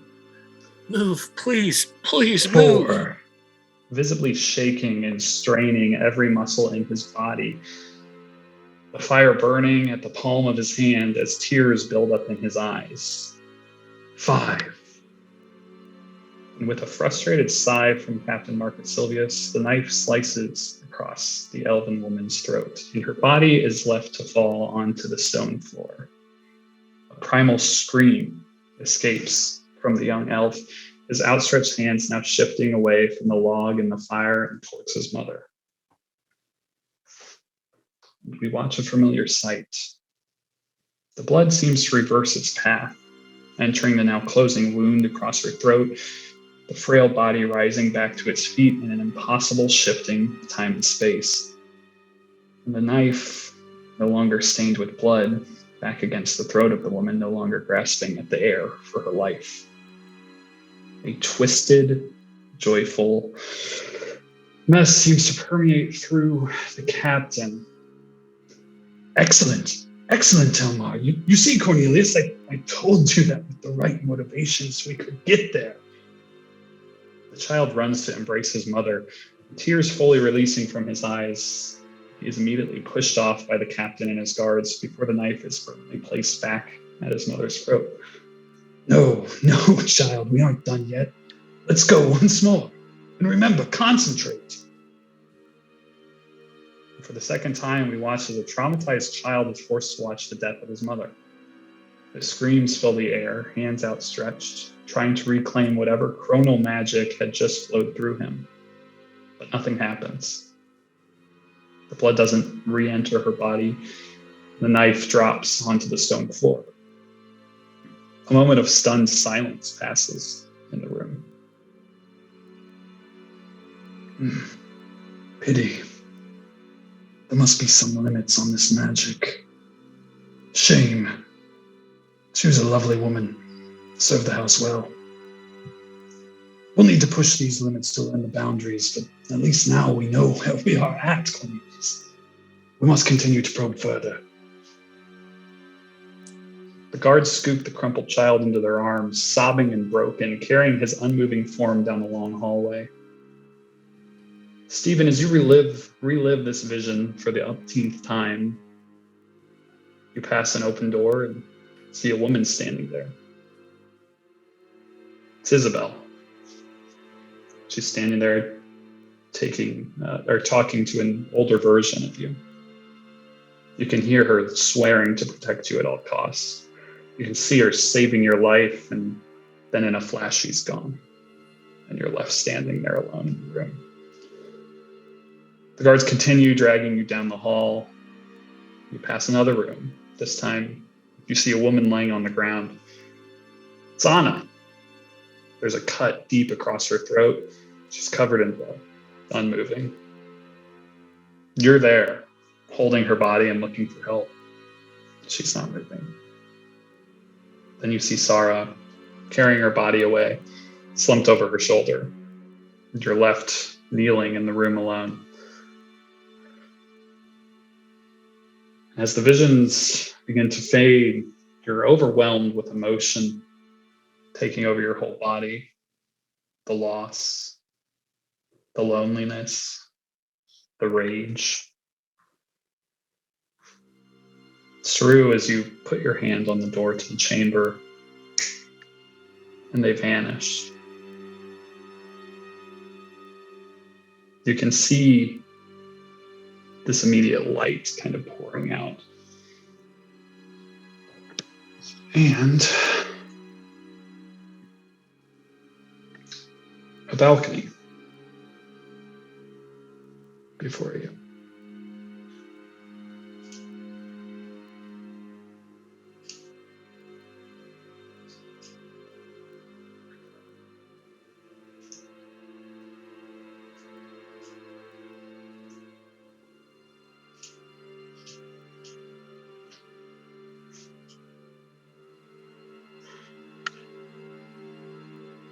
And feel free to bounce out onto that balcony while I give you some more flavor text. That's fun. Before you is a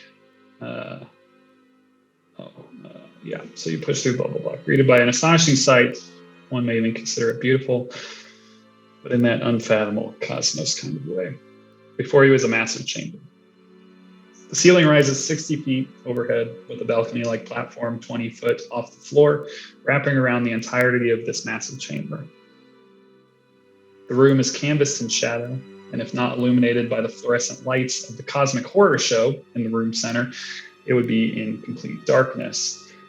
The center of the room is unmistakably a massive cylindrical shaft made of immaterial cosmic energy, a portal. Not flat against the floor, but in 3 dimensions. A nearly incomprehensible optical illusion for your eyes as you gaze at this cylinder of space like astral sea jutting through the center of this room. It reaches up through the ceiling 60 feet above and into infinity, and it reaches deep into the depths of the floor, also unending. Grounded in our world, however, around the portal that is made up of brilliant crimsons, deep blacks, purples, silvery astral clouds are these very familiar looking massive crystals, similar to the one that had encased Saru just minutes ago. And you can just make out vague humanoid shapes unmoving as Saru was encased in the center of all of these crystals. The crystals all glow with an arcane light, one you can physically see being pulled through the air and into the swirling mass in the room's center, the light almost resembling the strands of clouds in like this hurricane-like pattern as it is pulled into that cylindrical portal in the middle of the room. Floating in the center of the portal is a massive brain, pulsing and writhing in place, the arcane light seeming to encase its form in energy that it seems to absorb with every twitch and quiver of its tangled mass of tentacle-like strands. That you can see these black elongated tentacles hanging below it as its form just hovers there in the center of this cylindrical astral portal. Saru, you know this being as the master. Across the room, upon the far platform, are more humanoid forms, one of which wears gleaming black armor and calls out. His voice, however, is joined by a chorus of voices both material and immaterial, some of which are horrible whispers within some of your very minds. Some of you just hear the sound of his voice, but you all hear in one way or another. So nice of you to finally return to me, boy, however late it may be. To think I once placed my entire future in the insufficient powers of a weak child. I was blind. I believed time was the only answer. The control over the fabric of our world is not reached through time. No, Telmar, it's reached through dreams. And my dreams are clear. I am the scion that will usher in a new beginning. Behind me is the power of realms beyond our comprehension. And inside me is the power of a god. Soon all will be clear, my boy. Once the dreamer is able to descend from the storm within its dreadnought, our city will be the center of the universe. And I will be the key to its ascent from this plane to Celestia. My dreams are clear. Kneel before me now and bear witness, or watch as your companions perish to my blade. Either way, Telmar, you will be part of this. In the distance, you can see the captain. Those of you that don't have something blocking your minds can hear these echoing chorus of voices. Saru, you hear them most clearly of all, and you can feel them. You can almost feel yourself whispering some of those words along with the captain as he calls out. And that's where we're going to end tonight, because something tells me this one might take a while. Look at that token. Ooh, doggies. Look at that thing. Yikes. Are you comfortable moving the camera rack into this so the viewers can see, or I don't know if that'll spoil anything. Of course. And I did, when Sir opened the doors, I sent that message to Boris. Yeah, I opened Boris's door as well. Okay, cool. Yeah, I mean, look at that fucking thing. Jesus. Yeah, I can see this Eldritch Horror just as clearly as everybody else. Yeah. Oh, God. Yeah, I mean, I want to go now, but it's not. Do we not get to do Steven and the captain's interplay? Is that on hold too? Yeah, we'll be rolling right away, but feel free to call out to him.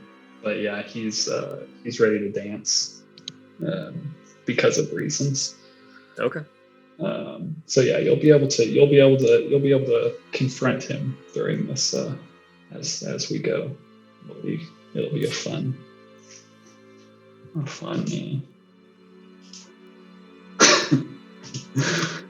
brain. Yes, thank you. Thank you for that. Yeah, Think this about it is every time. a much more horrible thing. Yeah, something tells me this thing ain't gonna be quick.